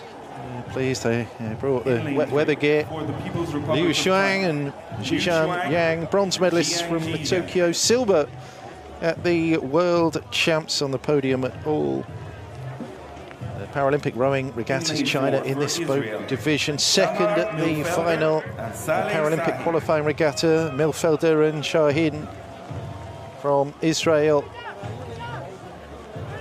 And in lane 5 from Ireland, for Ireland, Shannon O'Donnell, and the birthday girl, Katie O'Brien, who turns 27 today. That's quite an Irish presence we have in the stands. Great support for our Irish athletes today here at the Paralympic Regatta. I wonder if they'll be smiling at the end, those Irish eyes. 28, Katie O'Brien today, I do beg your pardon, 27. So we are good to go then after the wet weather break. First two in each of these heats go into the A final. Third boat division out on the water. Turkey, Ukraine, China, Israel and Ireland here. This is the PR2 mixed double boat division. It's been on the Paralympic regatta programme since 2008 when para-rowing was put on the programme for the first time. China won the first two golds in 08 and 12. For Britain with Whitley and Rouse won the next two in 16 and 20. And in lane 3, China have got out the quickest. That is a screaming start from the Chinese boat. That is exactly the tactics that we would expect to see from them. When they challenged GB for the medal last year at the World Championships, they went out incredibly fast and forced the GB boat to chase them down. We're seeing that here again. These two athletes just ripping out of the start and off to a blazer here in that first 500. Yep, Liu, Shuang, Zhejian, Zhang, more than 10 seconds back on the Brits on the Sea Forest Waterway 3 years ago. Yeah, they're being tracked very closely here by this boat from Israel. Just a half a length now between China and Israel in these opening stages of the race. And just off the back of the Israeli boat, we have our boat from the Ukraine. We can expect them maybe not to be the fastest out of the blocks, but they should come through pretty strongly here in the second half of the race. It is going to be top 2 through to the final here. Yep, Liu and Zhang there. And Smilfelder and Shaheen from Israel going well. Also in lane 4. So China with those golds in 08 and 12, the silver in 2016, the bronze in Tokyo. Shahar Milfelder, Saleh Shaheen, highest ranked non-qualifiers, automatic qualifiers from the world champs, going in lane 4. The Israelis as we come up to the 500 mark, 156.52. The Chinese have the lead. That's a lead of 1:38 over the Israelis, and then it's Ukraine and it's Ireland, O'Donnell and O'Brien and Shen and Borschke bringing up the rear at the moment, as we might have expected. The Turkish boat there only come together in the last year or so. But it's China, as perhaps expected here, leading this opening qualifying heat in the PR2 mixed double. I think this boat from Israel can be really happy with this opening to this heat for themselves. That's a great first start for them against this Chinese boat, the world silver medalist and proven crew. Maybe a little surprised to see Ukraine here off the back of the pack, or off the leaders, I should say. Really kind of biding their time. We just saw the stroke seat there take a look around and say, oops, maybe we let this race get a little bit too far ahead of us now, because China is just off and running. Definitely not taking their foot off the gas here in the second 500 just to hold off this boat from Israel. Yeah, so our race leaders then, Liu and Zhang, raced in Europe just once since the Tokyo Games, at those Belgrade World Champs last autumn. And as you mentioned, Megan took the fight to the British that day, started slow before getting back into contention, winding up around about half a length short. So tough really to judge with no international racing to look at as far as the Chinese are concerned in terms of the last year or so out on the water. Second place at the moment, so that's a qualifying spot.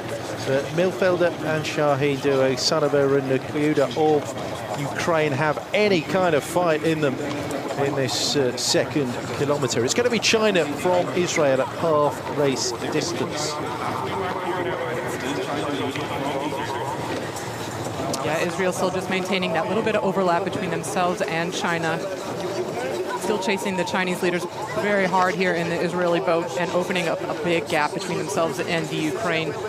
I think that's going to leave the Ukraine with a big job to do here in the third 500 if they're going to try and sneak into one of those 2 qualifying positions to move into the A final and skip the repechage. But what a race here. Really nice result and great performance here from the 2 Israeli athletes that are currently in that second place position. Yeah, China from the Israeli boat of Milfelder and Saleh Shaheen came through the FPQR, relatively new on the international scene. Last year's world champs, the first race at level in 4 years for Shaheen, the first ever for Milfelder. They were still the fastest crew not to qualify directly for these games, very much slotting into that category of dark horses here in the PR2 mixed double. Here we have the Irish birthday girl Katie O'Brien, the world champion in 2022 in the singles, and Tiernan O'Donnell has won medals in the single boat in the PR2 category as well. O'Brien qualified the boat with Stephen McGowan, 5th place at the World Champs last year, but they're going to have to go through the repechage if they want a spot in the gold medal race, the A final here in the PR2 mixed double. Still China from Israel. Yeah, taking a look at these 2 boats, we can see quite a bit of difference here in the styles of these 2 teams. China maybe not looking quite as technically together, or maybe as pretty to look at, but you know what, it's moving the boat for them. They are opening up their lead between themselves and Israel. Israel doing a really nice job technically, I'd say, really nice and fluid, matched up together, the blades synced up and looking really nice as they drop into the water. 1500 mark, 6:01.41. China with Yuan Chang. That's a lead of just over 3 seconds on the Israelis. Benchmark time, world best time, set by the Brits, Belgrade, world champs last year, 8:00.57. Netherlands have the Paralympic Games best time from Tokyo, 8:10.35, just to give you an idea. Whoa, a little crab there. Stroke seat of the Chinese boat caught his blade in the water there. That's going to slow them down a little bit, and they probably lost some ground to the Israeli boat. Looks like Israel hasn't been able to capitalize on that opportunity quite as much as they might have hoped. They wouldn't have known probably that he caught that crab because they would have been out of sight. China picking it right back up though and getting right back into it, still with an open water margin between themselves and Israel. Good recovery there from the Chinese, so that lead of just over 3 seconds at the 1500 mark, and pushing on as well as the racetrack runs out.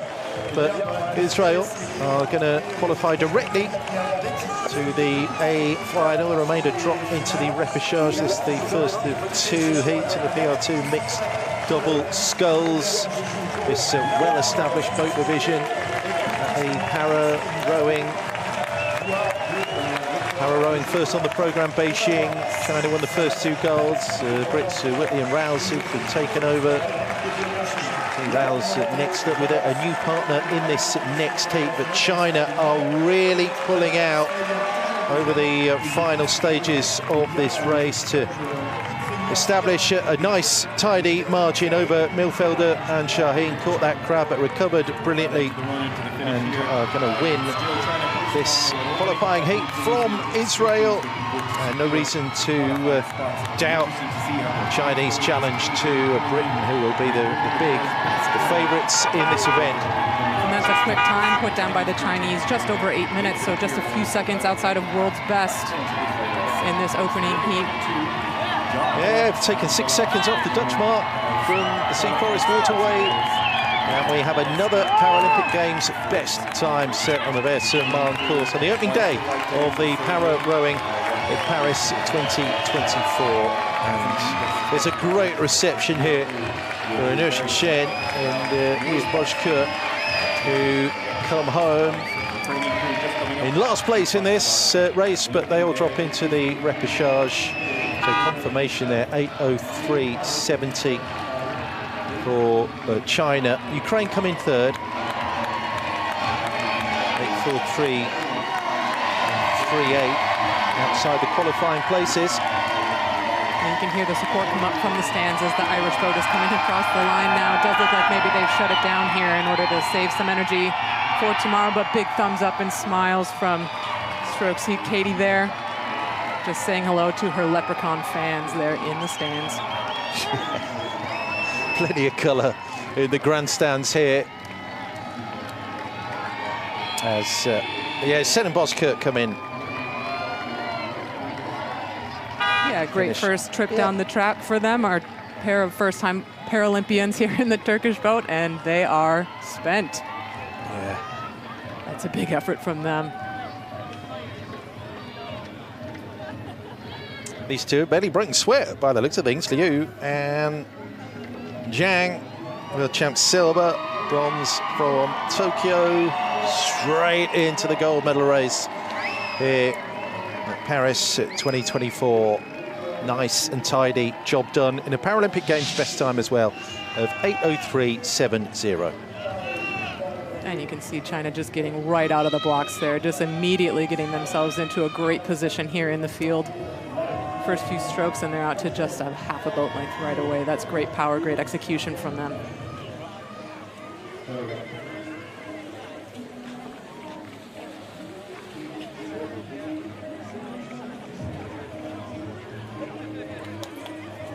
But they were chased hard all the way down the track by this boat from Israel, weren't they? I think the Israeli boat can be really pleased with that result and that outcome. Great effort from them, tracking these guys all the way down the course, and really a quick time for them as well. For a much less established combination. Both Shaheen and Milfelder are first-time Paralympians, so going up against this experienced, seasoned Paralympic medalist crew. There's a replay of our little oopsie in the Chinese boat. Didn't slow them down. Good recovery. Got right back into it. Exactly. Straight away. You wouldn't have known. The Asian Para Games champions, the Asian Games, the Asian Para Games staged in China a year ago, Hangzhou, an event that was delayed by a year. They dominated the field there, Liu and Zhang, and they have dominated this first heat in the PR2 mixed double. That's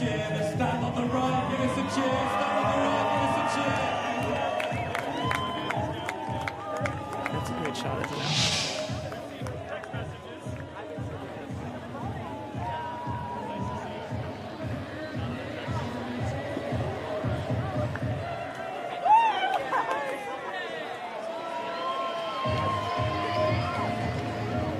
Paralympic Games at best time then for Liu and Zhang, winning that first heat in the PR2 mixed double. Israel, Milfelder and Shaheen follow the Chinese straight into the gold medal race.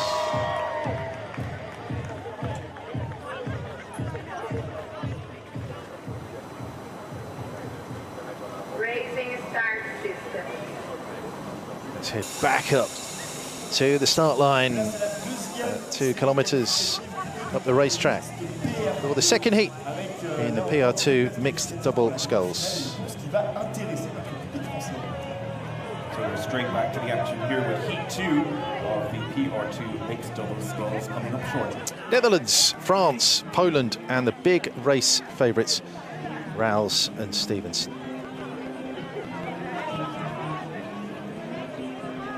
Well, really a mix of experience in this field. We have people who are just so seasoned, so qualified, so many rips down the track in this event, and then a couple of people who are just really brand new to the sport, really brand new to their seats. Yeah, Connor de Koning won silver in Tokyo with Anneke van der Meer, teaming up with Esther van der Loos again after 8 years separation between those two.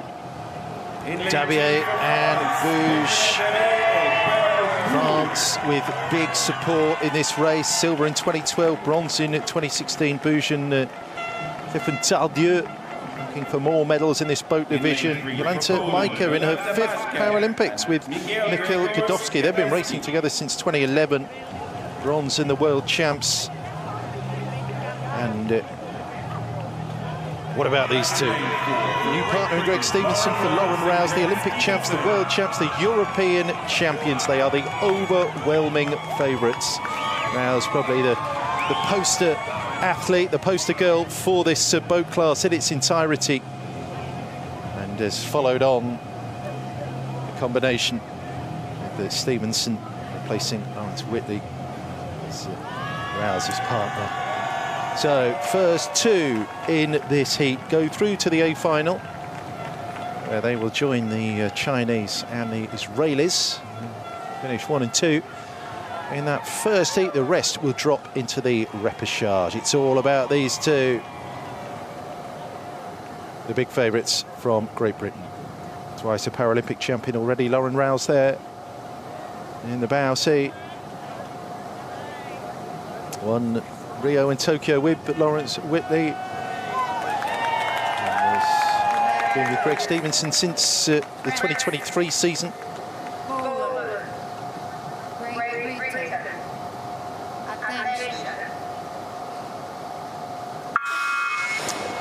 We are good to go. PR2 mixed double sculls, second qualifying heat for boats in this race from the Netherlands, from France, from Poland, and at the bottom of your picture there, Rouse and Stevenson from Britain. And it is the GB boat that's gotten off to a great start here. The rest of the field is going to know that these are the athletes that are going to be the contenders and the athletes to beat.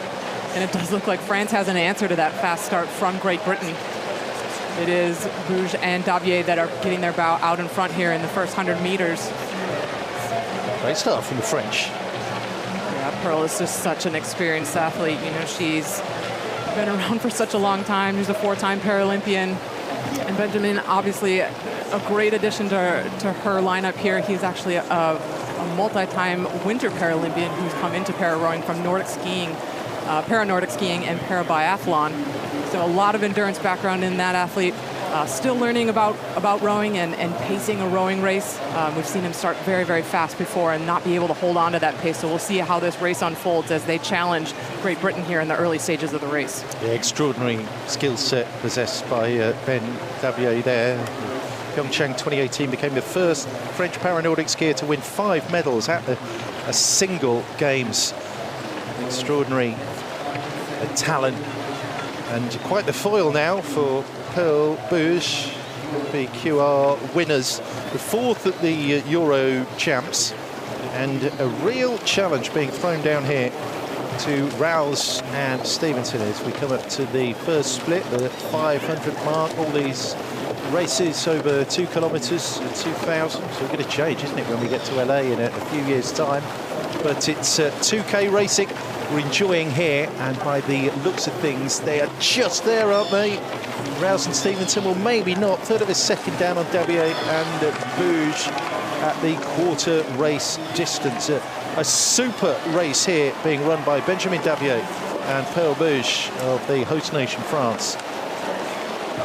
Well, this Great Britain combination has had such an extraordinary 2023 season and 2024 season for that matter.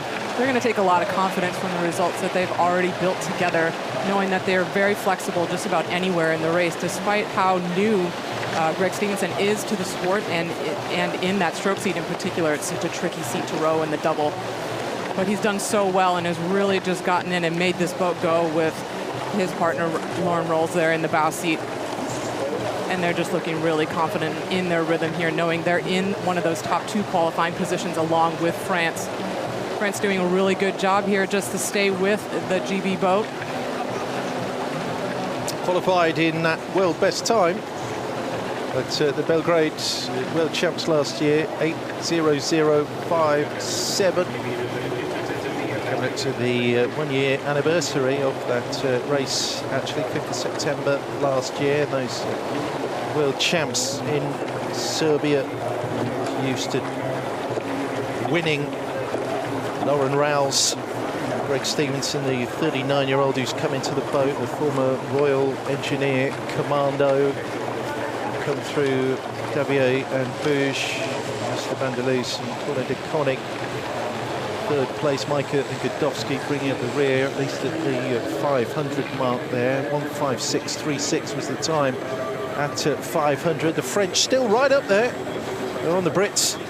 But Rouse and Stevenson are going to be leading at the midway point here. Yeah, it does look like Great Britain has made a little bit of a move there in the second 500 just to push themselves away from the French boat now. Looks like about a boat length now for Great Britain. And you mentioned their world best time holders. They have the extraordinary record of actually setting a world best time every single time that they went out together in 2023. So they've broken their own world record multiple times in this combination now. And we're going to see how the times shake out for them here today in Paris. We'll keep an eye on the clock. Yeah, about a second quicker at the 1,000 than the Chinese, who set the new Paralympic Games best time just minutes ago, really, in that first heat. They went through with Israel, and it's Britain set to qualify for the gold medal race as well with Davier and Bouge. We could well be seeing another Paralympic Games best time here. 3:70, Liu and Zhang across the finish line in that first heat. Nice and comfortable for the Brits now. So Jolanta Majka and Mikhail Godowski, third at the World Champs, 13 years in the same boat, collecting 4 World Championship medals along the way. The two Poles, Majka, 5th Paralympics, to try and get to the A final via the repechage here though. Jean Godowski. From this angle, it does look like the Polish boat and maybe even the Dutch boat are going to be on the move here, just closing that gap between themselves and the French boat. We saw this race profile unfold recently when these boats saw each other in competition at the World Cup. The France athletes got out to such a strong lead and then just weren't able to hold the pace through the middle of the race, and unfortunately lost that position that they worked so hard for in the beginning of the race. But here we are, we can see Great Britain across the line first at the 1,500-meter mark. Great pace from them. That's under world best time speed, so we'll see if they can keep that up in the last 500. Yeah, I might have to apologise here to Majka and Godowski, because they are really charging at Davier and Bouge over the last 500 there, and Esteban de Luz and Corner de Cornic build up a head of steam for the finish as well. So there we see the ticker deep into the last 500 here.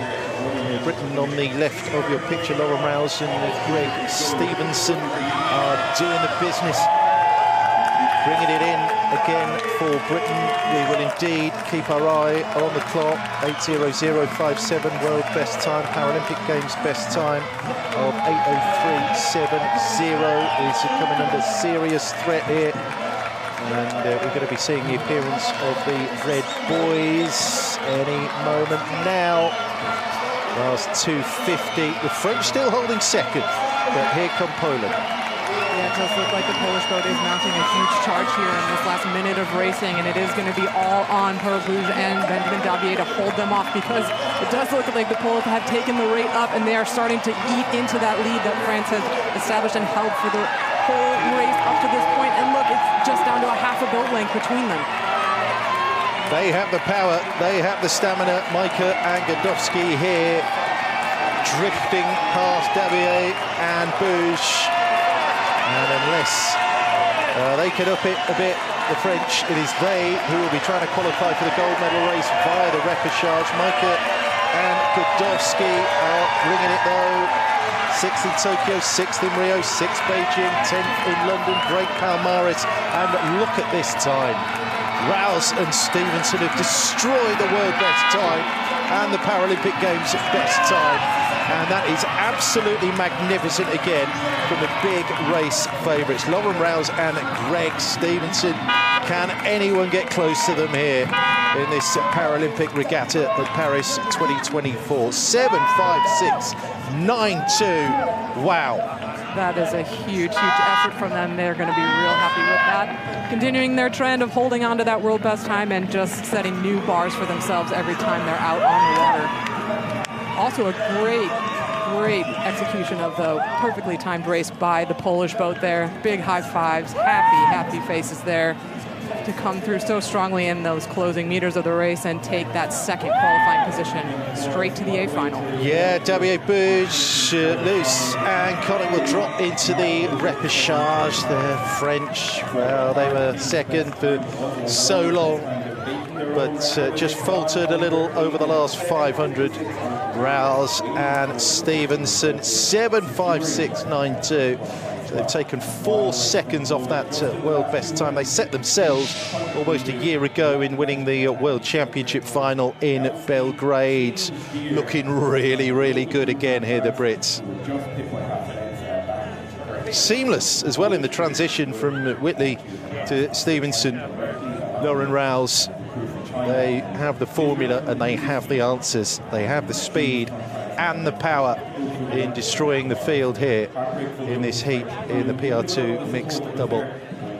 Yeah, and here we can see the moment.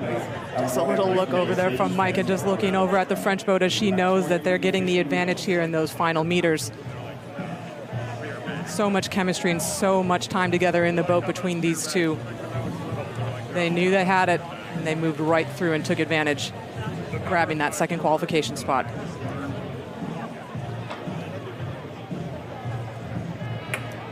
Yeah, but so dominant there in the Great Britain boat. Lauren Roll's a multi-time Paralympic champion. She was the one who called up Greg and said, hey, I think you'd be good at this. Why don't you come and row with me? And it seems like with all that experience as past Paralympian and a multi-time medalist, she knew exactly what she was looking for in a partner, and she found it. Big smile there. In control from start to finish. So, that's a statement. Catch us if you can, say Rouse and Stevenson. World best time, 7.56.92 in qualifying quickest for the gold medal race in the PR2 mixed double sculls. That third straight gold is on for Lauren Rouse in this boat division.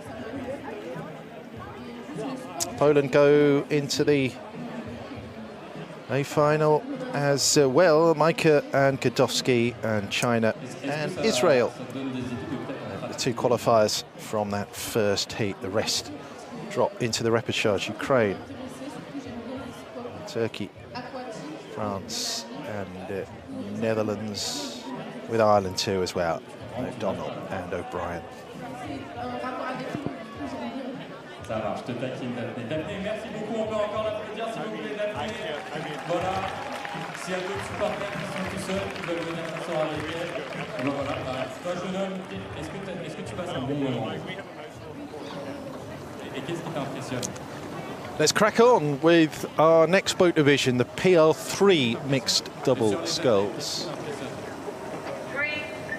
Yeah, these are our history makers, aren't they? These are going to be our first PR3 double athletes to ever compete at the Paralympic Rowing Regatta. So no matter what, we're going to have a Paralympic world best at the end of this first heat.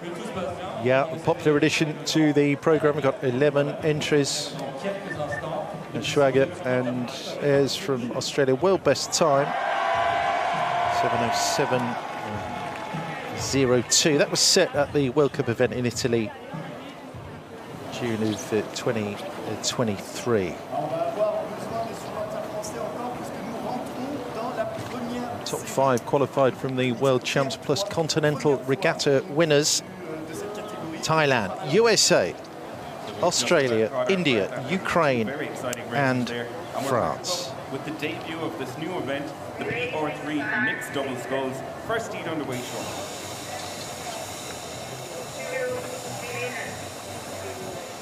So, invitation to the Thai boat here of Chintana Chusa and Poramin Am Tipayako, 33 and 43 respectively. Bronze medalists at the Asian Paralympic Games in Hangzhou a year ago. World champs, silver medalists, Sage Harper and Todd Vogt from the United States. Vogt was with Gemma Wallenschlager in that World Champs boat. It's been a little bit of tweaking amongst the crews from the US para-rowing delegation here. World champions then, Nikki Ayres and Jed Eltschwager will be favourites here in Paris 2. Theirs was 4th in the 4 in Tokyo. From India, 9th at the World Champs. Asia and Oceania qualifying winners. Anita and Narayana Kanganpale, Armed Forces athletes, as the Indian rowers and para-rowers tend to be. In lane 5, European bronze medalists from Ukraine, Daria Kotek, Stanislav Samolyuk. Took 9th in the Coxed 4 in Tokyo, previous World Champs bronze medalist. And listen to the roar for the World Champs. The bronze crew, Guillaume Marchand, Laurent Caldo. Caldo, the world champion in 2022. And he'll join the ranks of athletes who have competed at both an Olympics and Paralympics. Laurent. Thailand, USA, Australia, India, Ukraine, France. Red light. So, the first Paralympic race in the PR3 mixed double sculls is underway. Thailand, United States, Australia, India, Ukraine and France here. The winner in each of these 2 heats qualifies to the A final. The remainder drop into the repechage. A lot of the focus is going to be on Guillaume Marchand and Laurent Caldo at the bottom of your picture, and it is the French double here that have got out quickest. Yeah, it's going to be all about who can take on this Australian boat, because they have just been so tough and so dominant in this event. So getting off to a good start here and seeing if you can rattle them is going to be a good strategy for any boat in the field that can manage it, because it does look like the Australians are already on the move, and it's going to be everything that the French have just to hold them off here as we cross over the first 250. France just about have the lead. 8th in Rio in the Coxed 4 boat. Guillaume Marchand, 55. We've got 450-somethings in the field here of para-rowers at this Paris 2024 event from La Flèche with Laurent Caldo, who turned 41 on Monday, world champion in 2022, represented France in non-para rowing in Athens and Beijing. But Ayres and Altschwager are coming through to just nick the lead there. Yeah, it is going to be all about these first 3 lead boats. Our boats from France, our boat from Ukraine, and our world champions from Australia. It does look like maybe Australia is first across the line there. Yep, at the 500. Leading by just a very narrow margin over the French boat, and Ukraine just still challenging there in that 3rd place position, hoping to overtake one of these 2 boats. Yeah, top 3 separated by less than 2 seconds, 1:8.9, and there's a bit of a significant gap there to Harper boat of the USA, 7:4.8 back in 4th place. Then it's the Indians, then it's the Thais. If history is any tell here, it is going to be the Australians that we're going to continue to see move away through the middle of the race course. They're just so strong, so flexible just about anywhere on the course, but through the middle of the race is really where their strength is going to show. And we can see that here as they've opened up an open water gap between themselves and the French, with Ukraine just starting to move through this French boat now at about half a length down. Final medalists in Belgrade, Marchand, Caldo, racing internationally together for the first time in more than a year at these Paralympic Games in front of a home crowd. But it is just the winner of these 2 races, these 2 heats in the PR3 mixed double that go through, and at the moment Ayres and Altschwager are in that spot, looking in control. Twice set a new best time on their World Rowing Cup debut in Zagreb before winning the World Champs by several lengths, actually. And they claimed gold in Poznan earlier this year. Their only major race in Europe, that. The margin over the field a little less comfortable. Having said that, they are still the crew to beat. 1:45.67 was the time at 500, and at half the race distance 3:33.25. They've extended that lead over the French, and I just wonder if Ukraine can come back at the French. It seems though that Australia have this locked down in terms of the automatic qualifying spot for the A final. They are looking very strong, and this is just a screaming pace here, right on track for world best time pace. So either of these crews that are chasing them at the front of the field are going to have really a tough work cut out for them in this second half of the race if they're going to try and match that speed. This is, of course, the first time that we're seeing this boat class raced at the Paralympic Regatta, PR3 making its debut here at Paris 2024. The PR3 boat class is going to be one of two PR3 boat classes that are involving the sliding seat. So these athletes have either a physical or a visual impairment that does allow them to use the sliding seat, unlike what we've seen in the PR2 categories or the PR1. So these athletes doing a full range of motion on the rowing stroke, and these boats are more equivalent or absolutely equivalent to the Olympic boats that we see at the Olympic Regatta, to the same equipment that their Olympic counterparts would be racing. There's an Altschwager with this comfortable lead.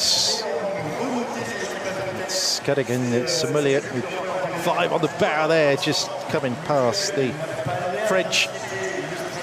That will be a mini battle, but it won't have any repercussions for automatic qualifying here, because Australia are doing what was expected of them. They won that the championship title, 8:07.07. A lot slower than the world best time, which I set a couple of months previously in Varese, 7:07 that. So 500 to go. It is all about the Aussies. And the lead is 9.5 seconds, just over the French, with a quarter of the race to go. Yeah, this overhead shot is really going to give us a sense of how untouchable this Australian boat is, with just leaving France and Ukraine in their own private battle here. Trading blows back and forth, these two crews. It does look like France is just getting the better right now, the answer to that Ukrainian charge, but just a look over there from the stroke seat in the Ukraine boat, just taking a look there and seeing where they are. It's always good to get the best possible finish position in order to get a preferable lane as you're moving into the next round of racing, no matter how we go, but it does look like France still just holding off this charge from Ukraine. Yeah, responded really well, Marchand and Chateau. About 33 strokes a minute right now. The leading boat's travelling at over 16 kilometres an hour. There's an Altschwager who hit the 1500 mark at the time of 5:22.33. Inside the last 300 metres here as the clock ticks down. Yeah, we'll see if Ukraine has any more in the tank just to throw at this French boat to see if they can move up on them in these last closing meters of the race. They've used that rhythm and that speed in the final meters before to move through crews, but it's not seeming to make an impression. Here's a nice shot of our Australian crew that is then leading really wire to wire here as they're coming up to the line. So they're going to set the Paralympic Games the best time. We knew that already. They're a little bit outside their world best time of 7:07, but still completely imperious and in control and on the field in that the qualifying heat in the PR3 mixed double. Big cheers for the French. That's a big deal to come home and be the best of the rest in front of the packed grandstands. Paralympic Games best time then. That was going to happen. Whoever won this race, set by Edison Altschwager, perhaps fittingly in 7:11.30. 13 seconds back, the French, and Samulier finish third. That everyone after the Aussies drop into the repechage into that last chance saloon, trying to book their place in this inaugural Olympic final in the PR3 mixed double. The tricolores are waving. Kotic and Samulier, European bronze medalists, big final winners at the World Champs, will be confident of securing a spot in the A final. When it comes to the repechage, Harper and Vogt from the United States come in 4th place. And it's the Indians, and we're just looking at Chintana Chusa, Poramin and Tipayakul from Thailand, just to complete this race.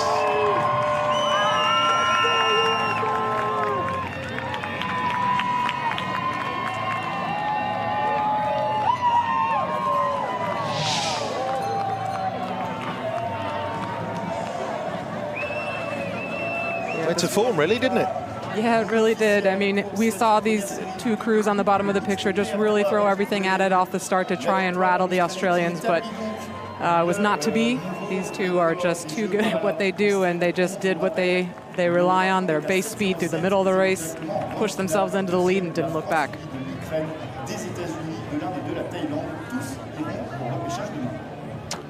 Well, Australia have never won a gold medal in para-rowing at the Paralympic Games. 4 medals, all of them silver. Pretty much almost all of them for Eric Horry, actually. At least 3 of them. I wonder how we to see the Aussies on the top of the podium here to claim an historic first ever gold in the first running Well, Nikki of the Ayers, PR3 mixed double. Nikki Ayers in the bow seat of that boat has come 4th at the Paralympic Games. So again, she knows what that feeling is like, just missing out on the podium. So she's put herself in a great position here to answer back in Paris and put herself in a position to be a contender for the gold medal. C'est l'heure maintenant de la prochaine dance cam pour se réchauffer. Let's go everyone, it's time for the second dance cam of the day. Stay warm. Everybody, let's get your crew on Team USA. Let's go!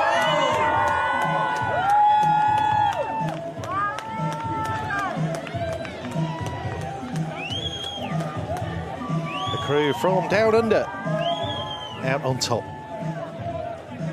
Ayers and Altschwager. Paralympic Games best time of 7:11.30, qualifying for the A final, gold medal race in the PR3 mixed double.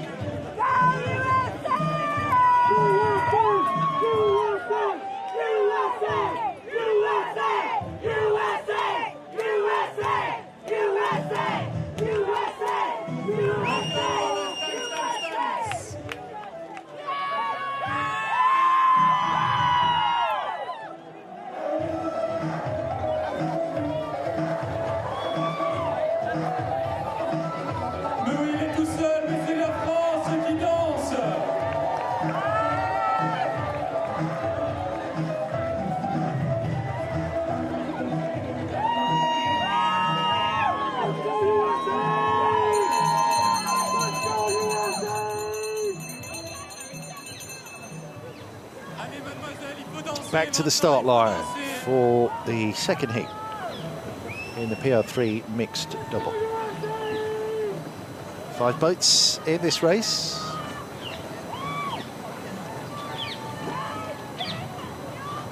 We've got time for one more. Who's taking up the challenge of the dance? Let's go. Yes, Team Australia once again. Great Britain, Mexico, Egypt, Germany and Brazil.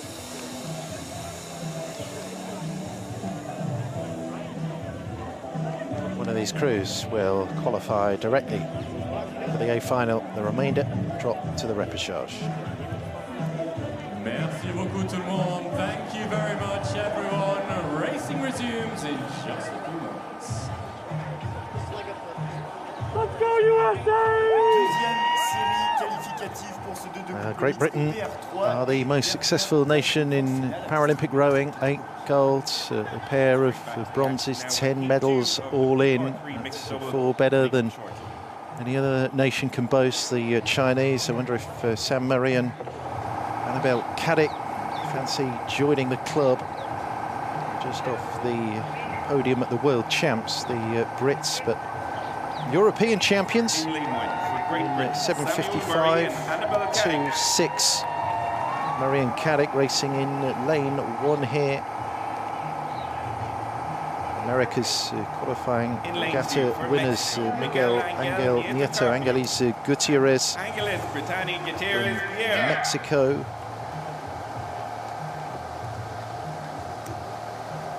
Adding to the global feel of this boat class. African qualifying winners Ali Azieni and Marina Abdelal from Egypt. In lane 4 Silver for Germany. behind the Brits at the Europeans in Szeged. Jan Helmich and Krumben from Germany, 5th at the Worlds. And 6th at the World Championships, the Brazilian duo. Diana Barcelos de Oliveira, Jairo Klug.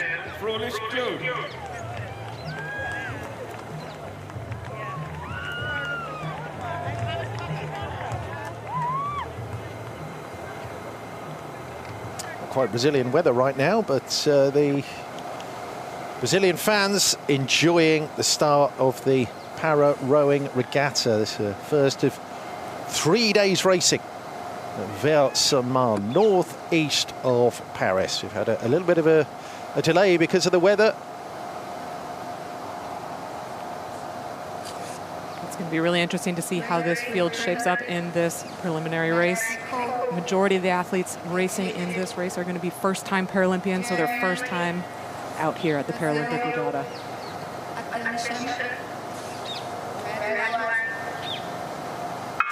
Go to green, we are good to go here. The second heat in qualifying for the A final in the PR3 mixed double sculls. Great Britain, Murray and Carrick. Mexico, Nieto Gutierrez. Egypt, Zieni Abdelal. Germany, Helmich and Krumben. Brazil, Barcelos and Klug in lanes 1 to 5. In that order, who can get close to the Aussies? Really good start from Helmich and Krumben. Yeah, really good start from the Germans here. They're out to about half a length lead over the Brits and the Brazilian boat. The Brazilians, the only athletes with former Paralympic experience in this race. But we've seen some good results here from this German double over this Paralympic cycle. Jan has actually come into this boat after racing several times in the 4 and winning some medals in the 4 for Germany, Paralympic 4. But he's moving out to a full boat length lead now over Brazil and Great Britain. Great start from the Germans. Yeah, Germany throwing it down. Stock has risen this year. Jan Helmich and Erwin Krumben. So benchmark time, Ersin Altschwager in that first heat hit the 500 mark in 1:45.67, en route to setting that Paralympic Games best time of 7:11.30. It is the Germans who are ahead here. It does look like the Great Britain boat has settled into their base with them. They're just slowly starting to move on the German boat, though, as we're coming up to that 500-meter mark. Really relying on that base speed now. Anna Kadek stroking the GB boat, doing a really nice job just to get into the rhythm, get long, and lead that boat as we're coming into the base section of the race. Yeah, 1:48, so 3 seconds off the Australian pace set in that first heat. The lead is just over 2 seconds, 2:02 over Murray and Caddick. It was Semin Krumben with Valentin Lutz, who finished in 5th place at the World Champs. You mentioned, so Jan Helmich has come into the boat. Top of the picture there, Sam Murray and Annabelle Caddick. Yeah, Sam Murray just taking a look out of the boat there at the ever watchful eye of the bow seat in this double. Such an important role of the person in the bow seat, just to keep an eye on the field, make sure that you're calling the tactics. There you can see him taking a look again, just seeing what the margin is between himself and this German boat. Watching this GB double row, Sam has some of the most exquisite catches in all of world rowing, I have to say. He leaves just such a tiny sliver of air between the bottom of his blade and the water, just making those blades sink in so quickly. It's really just beautiful to watch as he's driving the boat along here. And doesn't look like they're making as much of an impression on that German lead as they might like to at this stage in the race, but we still have plenty of meters for them to go as we're focusing in on our Brazilian athletes here. Yeah, the 500 mark, Barcelos and Klug 2:58 behind Helmich and Krumben.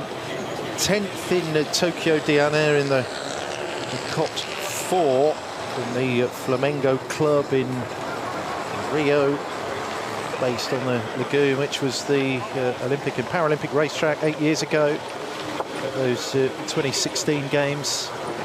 So at the 1,000 mark. Marine Caddick, who closed down deficit on Helmick and Krumben, just 0.68 down. And then a further 5 seconds back are the Brazilians. So Murray and Caddick looking for a strong second K here to try and get this automatic spot and take it away and burgle it from Helmick and Krumben of Germany. Yeah, the stakes are awfully high here in this opening heat, aren't they? Because it is just that top one to go through, so it is going to be full gas all the way down the track. Just as we said that, we're getting a nice picture here of that Great Britain boat just starting to eat into that lead, and it does look like they've just gotten their bow ball maybe dead level or even just a sliver ahead of the German boat. The Germans are going to want to take a look. There we go. Just as I said that, Jan took a look over just to make sure that he's tracking that pace of the British boat, because he's not going to want to give up that lead that they've been working so hard on over the last 1,000 meters or so. Great Britain just off the podium in Belgrade at the World Champs. They were 4th, but hunting down the medals here in Paris. Sam Murray joined the squad in the build-up to Rio. Narrowly missed out on selection for the 4. He left the team a little bit disgruntled in 2017, but came back firing on all cylinders with the advent of this new boat class and its installation on the Paralympic programme. Annabelle Caddick grew up on the Isle of Wight, so surrounded by water. Actually, Sam Murray's great-granddad was a Thames lighterman, so there's life on the water in the veins of that family. And at the 1500 mark, 500 to go, Murray and Caddick have taken the lead, 5-2-4-9-9, and have a lead of 1-2-3 over the Germans. So what we've seen from race tactics from this German boat in the past is that they have a absolutely killer sprint in this last 500 meters. So Sam and Anna are going to want to keep moving and keep extending that lead, because if they're within a boat length, they are going to be under threat of getting burned through in that last 500 meters. Here's a nice shot of our boat from Egypt. Yeah, Ali Aziani, Marina Abdallah, Ali Armed Forces athlete from Port Said. Just adding to the global feel of this event. And the top 5 qualified from the World Champs, plus our Continental Regatta winners.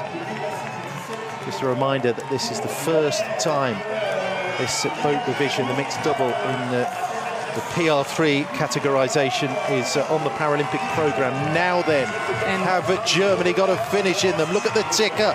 Germany are coming through the Brits by the looks of things. Just as I mentioned, it does look like German has put the pedal down, and here they go with that deadly sprint. They have already moved through that GB boat in the last few strokes and are continuing to eat into that lead, pushing their bow further and further ahead here every single stroke.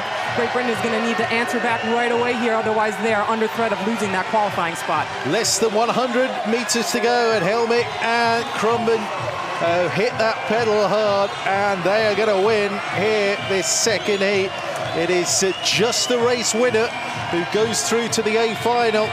So Murray and Caddick will have to do it via the repechage. It is a super finish there from Helmick and Krumben of Germany. They go through automatically along with theirs, and Altschwager from Australia won that first heat. The remainder dropping to the repechage. Those two are spent. What a finish from Germany. Yeah, perfectly timed race by that German boat. Those special teams just coming into play, fast start, fast finish, and it really worked for them here, grabbing that first qualifying spot over Great Britain.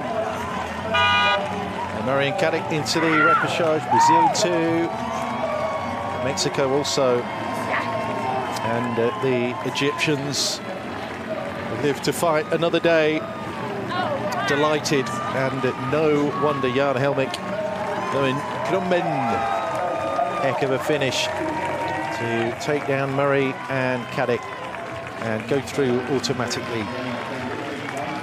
Just timed to perfection. That's a great feeling, getting across the line, knowing that your race plan was executed exactly the way you needed to.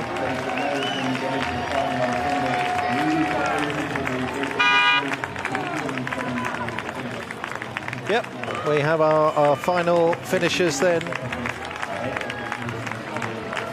Chateau and Gutierrez finishing the 4th place. And lane 3, Ziani Abdallah will wrap things up.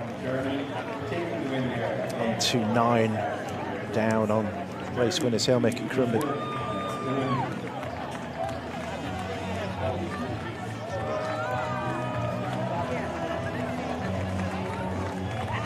Germany just the 1 medal in para rowing.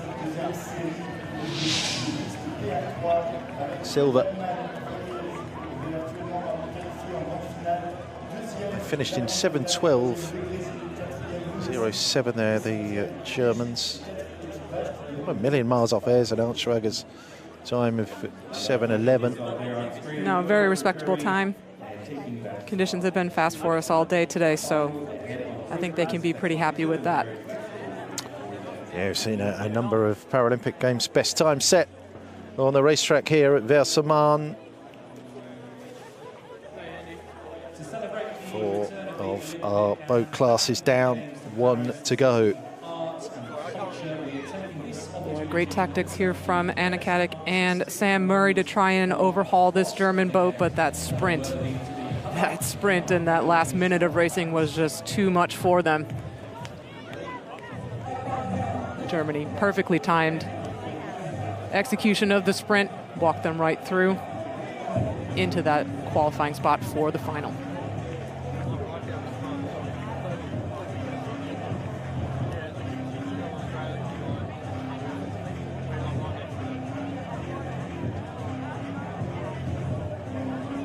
Great result, I'd say. Not a lot of experience in the stroke seat there. Hermione debuted internationally just in 2023, so really a short time for her to learn this boat class and figure out how to win it. But I'd say she's on the right track. 100%. Terrific result.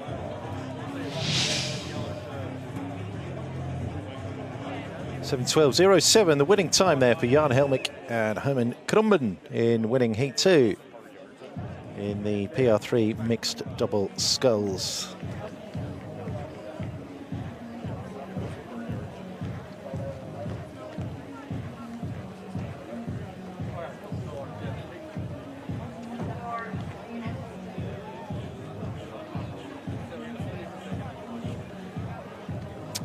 So the German pair join Nicky Ayres and Jed Altschwager immediately in the A final. The remaining crews from France, Ukraine, USA, India, Thailand, Britain, Brazil, Mexico and Egypt fight again in the repechage.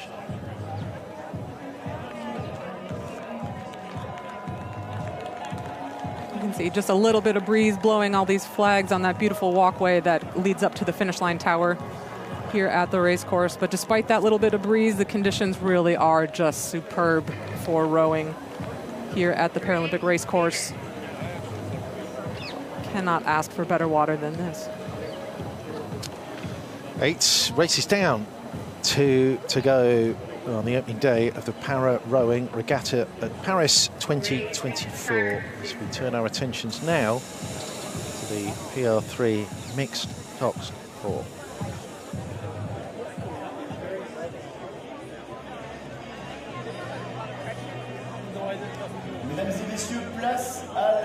Great Britain have the world best time. France have the Paralympic Games best time. Crazy run of success for the Brits in this boat division. Germany, Spain, China, Italy and Britain, 5 boats in this first heat.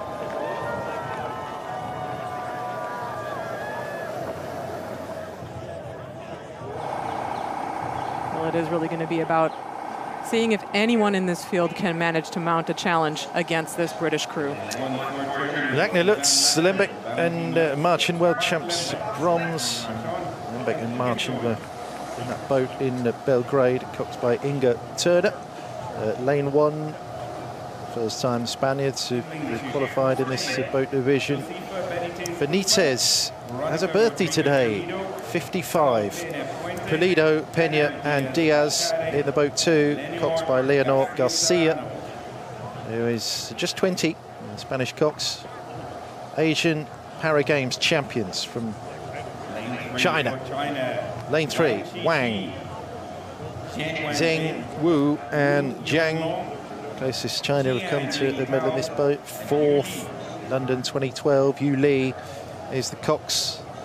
7th at the World Champs 2008 Beijing. The Paralympic Games champions Italy, Foresti, Schettino Muti, and Frank, copped by Enrico Daniello. That's the 4 plus Cox this time around.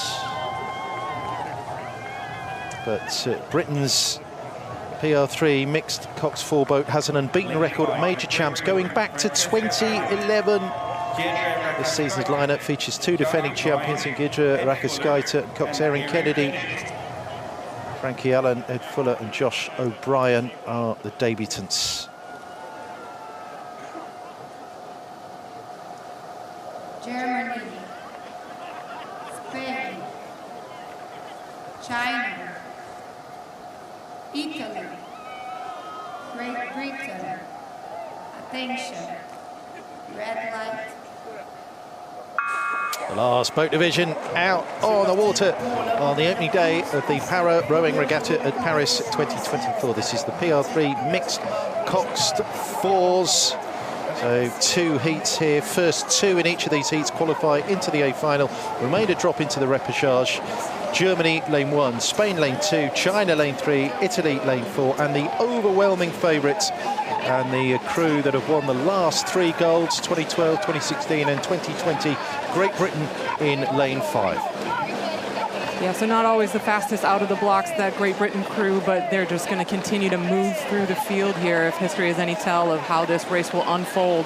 Seeing fast starts from the Italian crew and from the German crew over on the far side.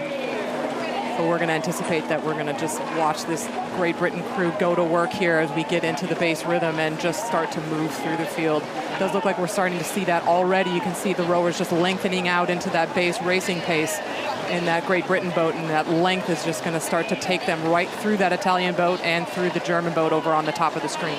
Yeah, there's Great Britain 5 on the bow. It's probably not outrageous to suggest that amongst all Paralympic events, is there a more overwhelming favourite, set of favourites than Great Britain's mixed Cox 4? Possibly not. Just a winning tradition, and it's been established for over a decade now. Those successive gold medals in London, Rio, and Tokyo, and a bronze as well, the first time. Para rowing was on the programme as well in Beijing in 2008. And here they are, Britain 1:40.25, getting the 500 mark ahead. The world best time, set in Versailles in the World Cup event in the summer of 2023, 6:47.29. France have the Paralympic Games at best time, 7:06.02, in the Sea Forest Waterway 3 years ago.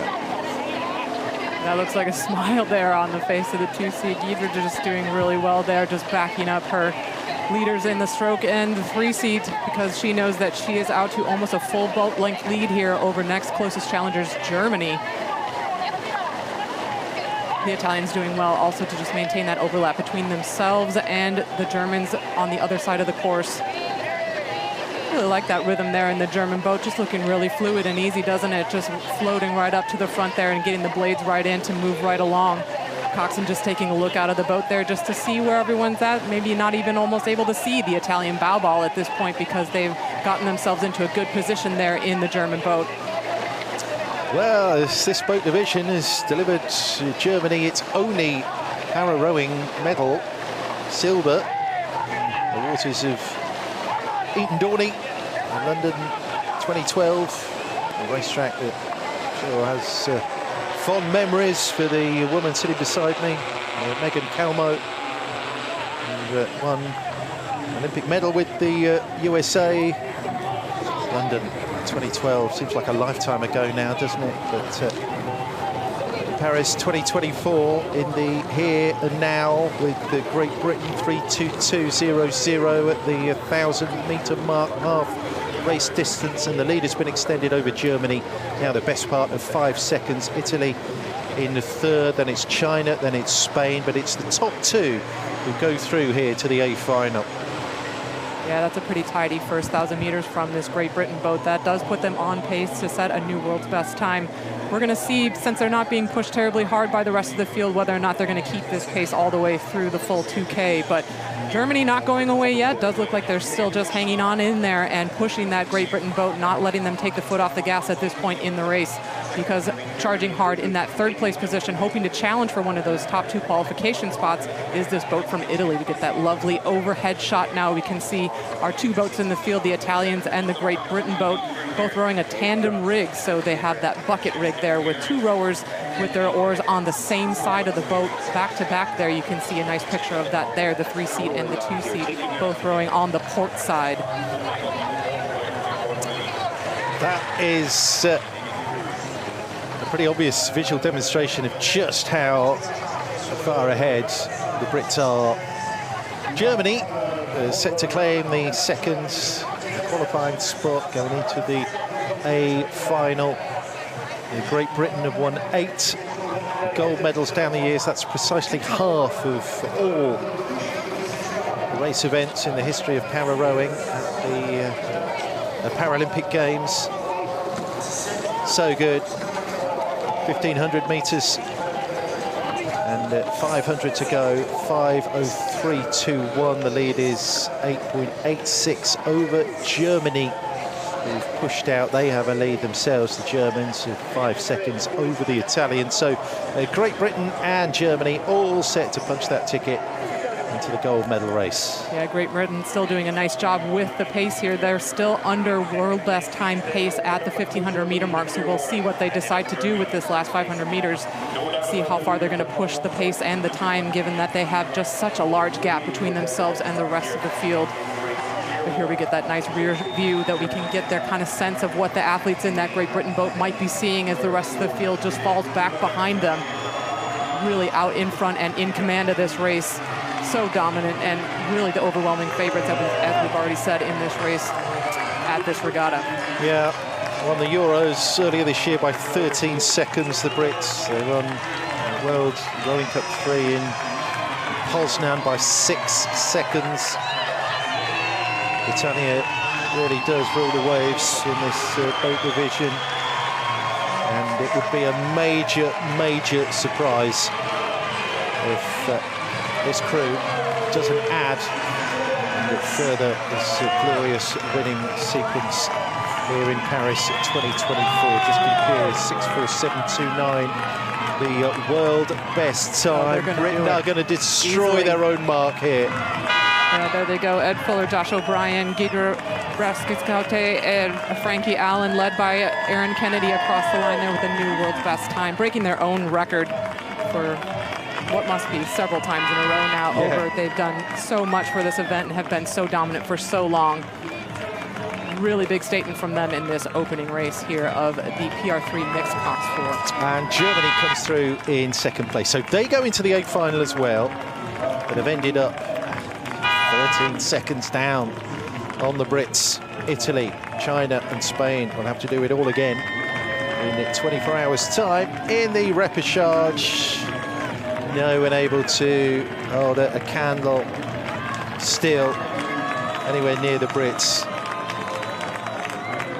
The remaining crews will come over the line.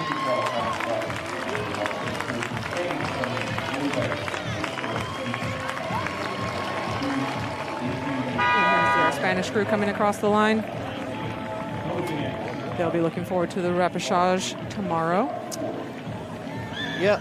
Josefa Benitez, Veronica Pulido, Sal Pena and Dani Diaz. And the Germans will be happy with that, taking away that second spot from the Italians. This is a new configuration for them. We actually saw another German athlete race in the PR3 double earlier in the program.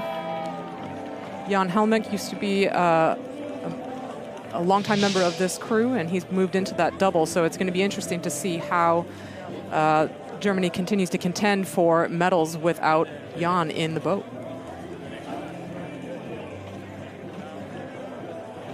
Italians getting the best of that start there, but couldn't hold the pace as Great Britain got into their working rhythm and just moved on through the field, never looking back.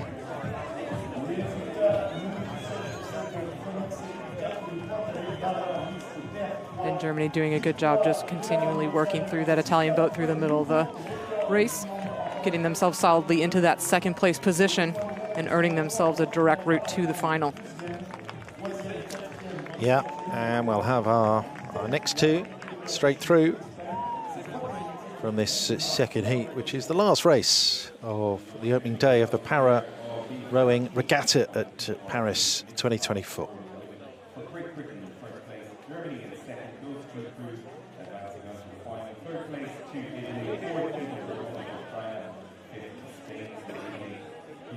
It really is just such an impressive performance to set a new world best time when you're not being pushed very hard with a margin that big and no one chasing you down. Really just putting it all on the line and maximizing your speed like that is just always such an impressive thing to do.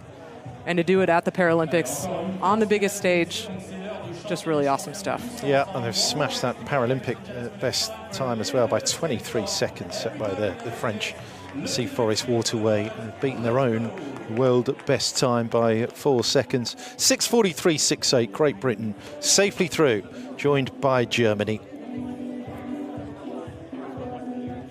Karaoke time, everybody, let's go.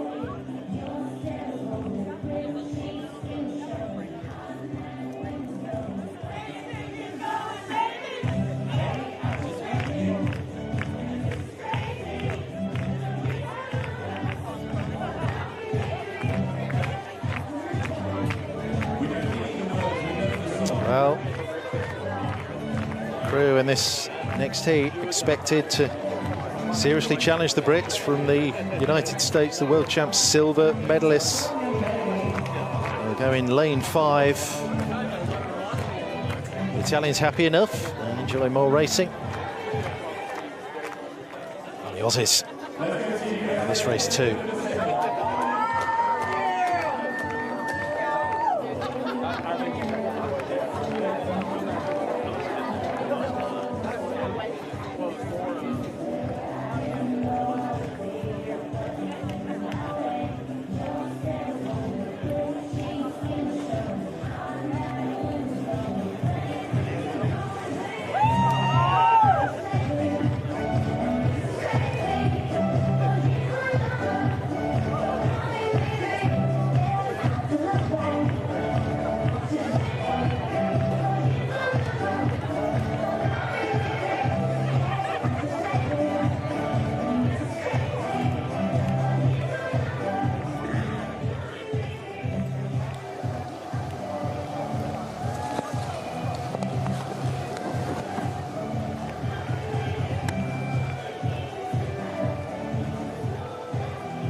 Five boats in this second heat in the PR3 mixed Coxed 4.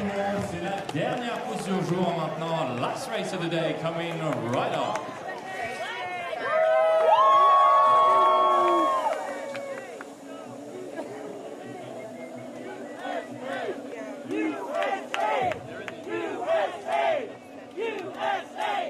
Eh oui, en effet, la dernière course de cette journée, la deuxième série du 4 de pointe avec... Lane 1 from Brazil, Priscila Barreto de Souza, Alina Dimas, Gabriel Mendes de Souza, and Eric de Silva.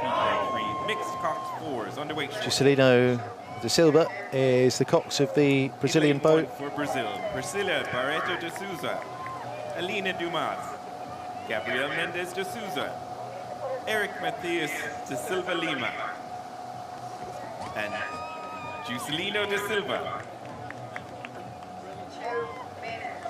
In lane The Aussies. Australia, Susanna Lutz, Alexandra Briney, Bert Whistle, Gustafsson and Hannah Kawa is the cox fourth at the World Champs. Gustafsson, the 18-year-olds in this regatta. Quite the youngest. That honour goes to Candice Chateau, who's the youngest of our 18-year-olds. So the youngest competitor in this Paralympic rowing regatta with Taranto, Biro and Goulet. bronze in Tokyo, the French boat. The world champs, second at the Asian Para Games in Hangzhou. Choi, Kang, Bei and Lee. Seo Ha-kyung is the 22-year-old Coxed. And strong medal tradition from the United States in this boat class. They've won the last 2 silvers behind the Brits. They won a silver as well in 2008 in Beijing behind the Italians. Skylar Dahl, Gemma Wallenschlager, Alex Flynn, Ben Washburn, Emily Hiljacker is the Coxed.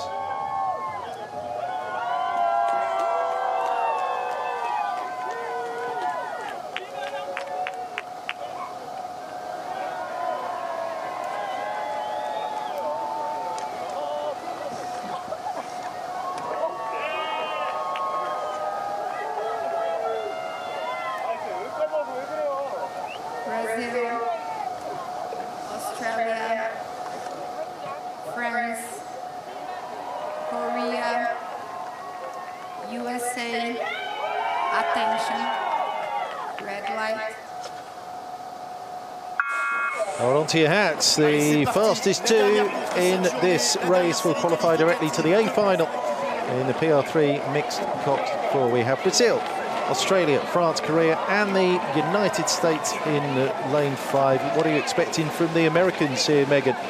Well, they're a very young crew, aren't they? Most of these athletes are all either still in college or just recently graduated from university. So rowing at a very high level at the university level at the United States, but not a lot of international experience among all of these athletes. So all first-time Paralympians in this boat, but really hungry and looking to see what they can do here on the Paralympic stage. Yeah, Ben Washburn, the eldest in that boat, actually, at just 23 from Williams College with Wallenschlager, Flynn and Skylar Dahl. Quickest out of the traps. That's the Aussies over there in lane 2. But it's Birtwistle, Gustafsson and Viney. No medal in this boat for the Aussies. Best was 4th, just off the podium in Tokyo. But they have the lead here. Birtwistle and Viney in that boat. On the Sea Forest Waterway 3 years ago, joined by the 18-year-old Gustafsson on the Gold Coast and 20-year-old Susanna Lutzer, British-born, from Scotland to Australia in 2008. Susanna Lutz helping the Aussies into the lead here in this second heat in the PR3 mixed Coxed 4.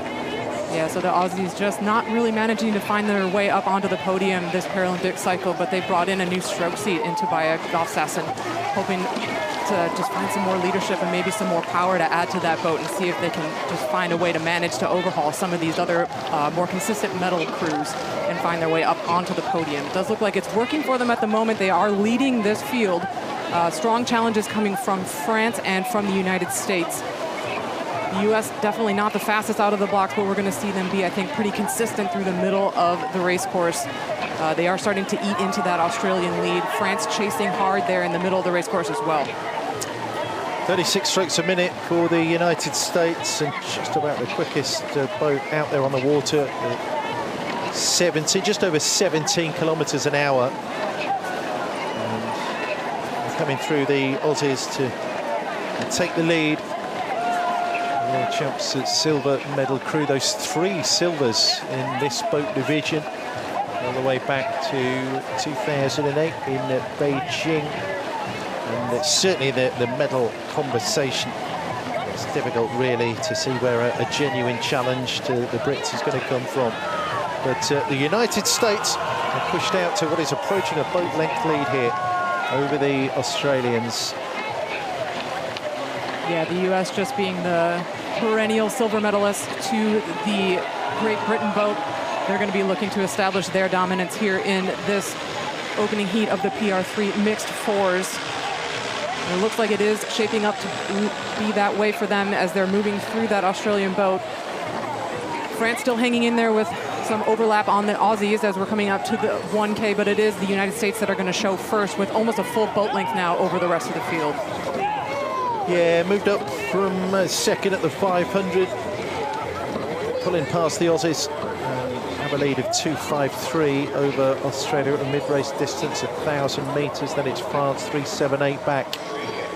And by the looks of things, the Brazilians and the Koreans, top 6 from the world champs qualified directly to the Paralympic Regatta, +2 from the FPQR, the Brazilians and the Italians who made this event through that route. And the 2 invitees, the Spanish and the Korean boats.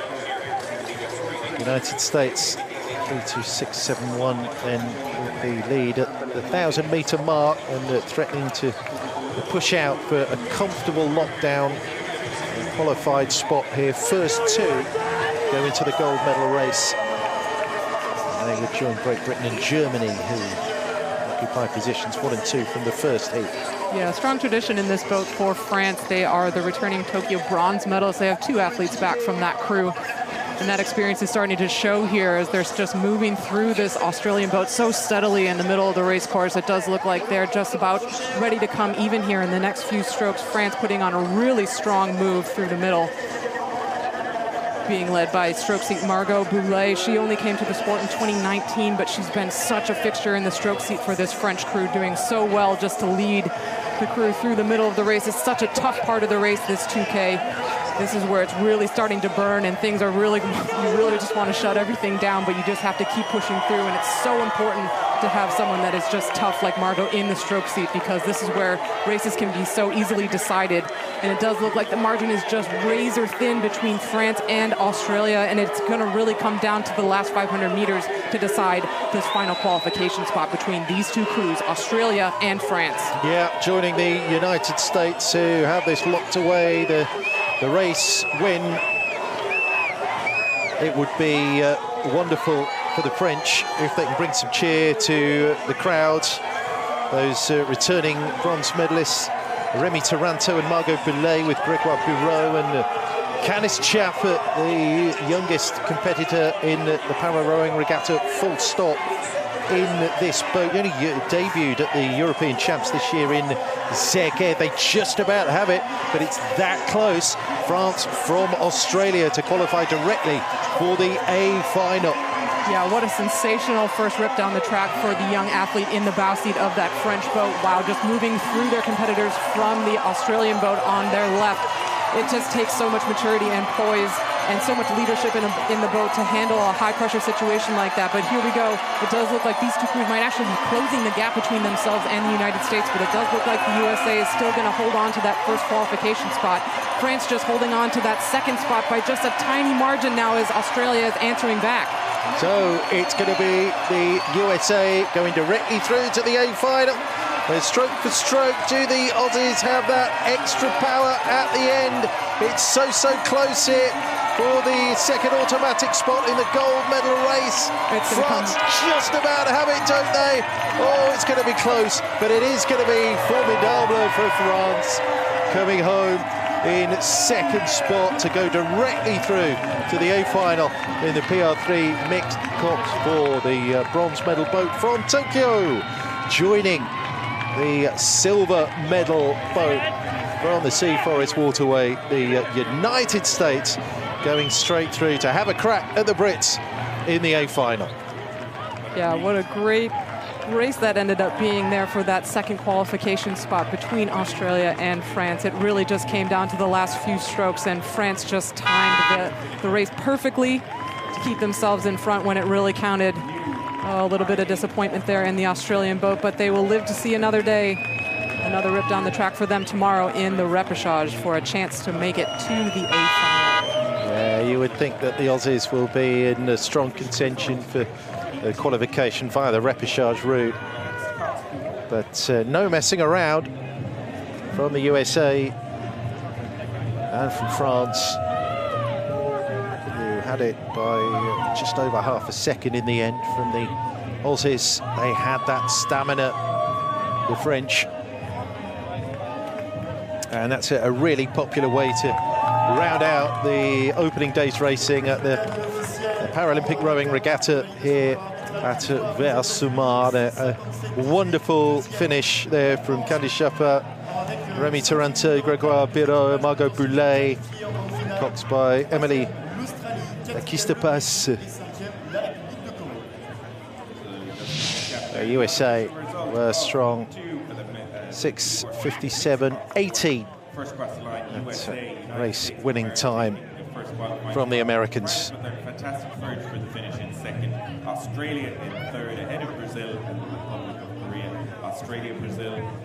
Yeah, the Americans went out a little conservative off the start, but had plenty in the tank through the middle of the race course, just pushed themselves away from the field. Had an answer here in the middle when Australia and France pushed them through the second 500. Australian went out really bravely there, but that French leadership from stroke seat Margot Boulay was a little bit too much for them. She took her crew right through the Australians when it counted in the last closing meters of the race and snatched that second qualifying spot for the A final.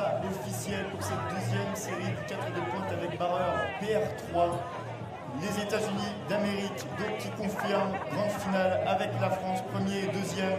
La troisième place pour l'Australie, quatrième le Brésil, cinquième la République de Corée. Ces trois équipages iront young crew from the United States. A boat full of first-time Paralympians. Pretty handy for them to have a tick in the win column on their Paralympic record here. Our racing for today. Well done to everyone who stayed with us during the rain delay. We saw some entertainment inside in the food hall from our But job done for them. Irish supporters as well. They've secured a center lane for themselves in the A final, lining up next to their great rivals. Fantastic day's racing. Really, really dominant crew from Great Britain. Our other first place qualifier out of these heats. So there we go, USA and France going into the gold medal race. Australia, Brazil and Korea drop into the repechage. They will join Italy, China and Spain. Oui, merci beaucoup tout le monde d'avoir passé cette matinée avec nous. Malgré la pluie, on a passé un très très bon moment ensemble. J'aimerais tout d'abord remercier tous les volontaires qui sont sur site ici avec nous. Claude Marier, c'est vous qui représentez. So the repechage will produce our final two finalists then in the PR3 mixed pot 4. Ladies and gentlemen, a big thank you to all of you for being with us today. And first and foremost, a big thank you to the volunteers in particular. Over 1,000 of them here at the Versailles Stadium. Without them, hosting an event like this would not be possible. So let's give them a big, big round of applause. Claude Marie, who's embodying all the volunteer cause. A big thank you for being with us. We hope to see you all in the coming days. Have a safe journey home and hopefully see you tomorrow.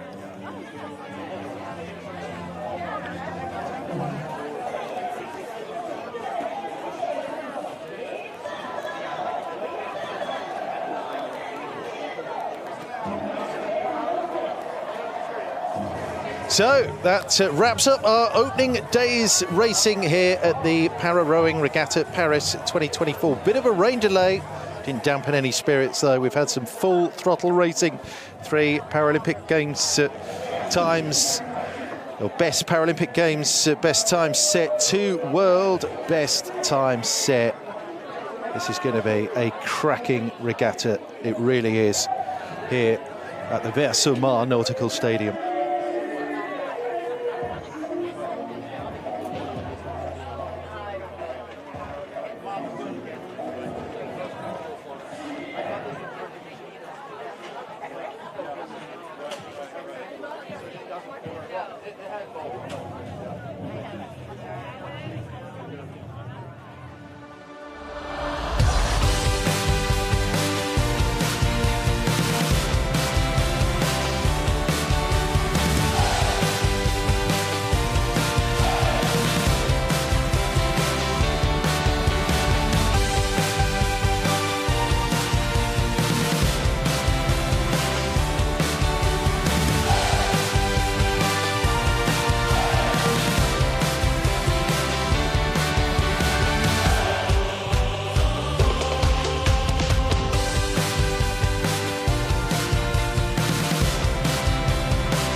Well, that concludes the opening day's racing then here at the Para Rowing at Paris 2024.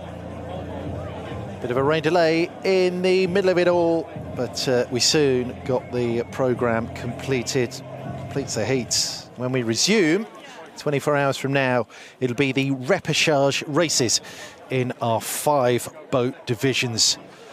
Hope to see you then. You won't want to miss it from Versailles for the time being, though. Au revoir.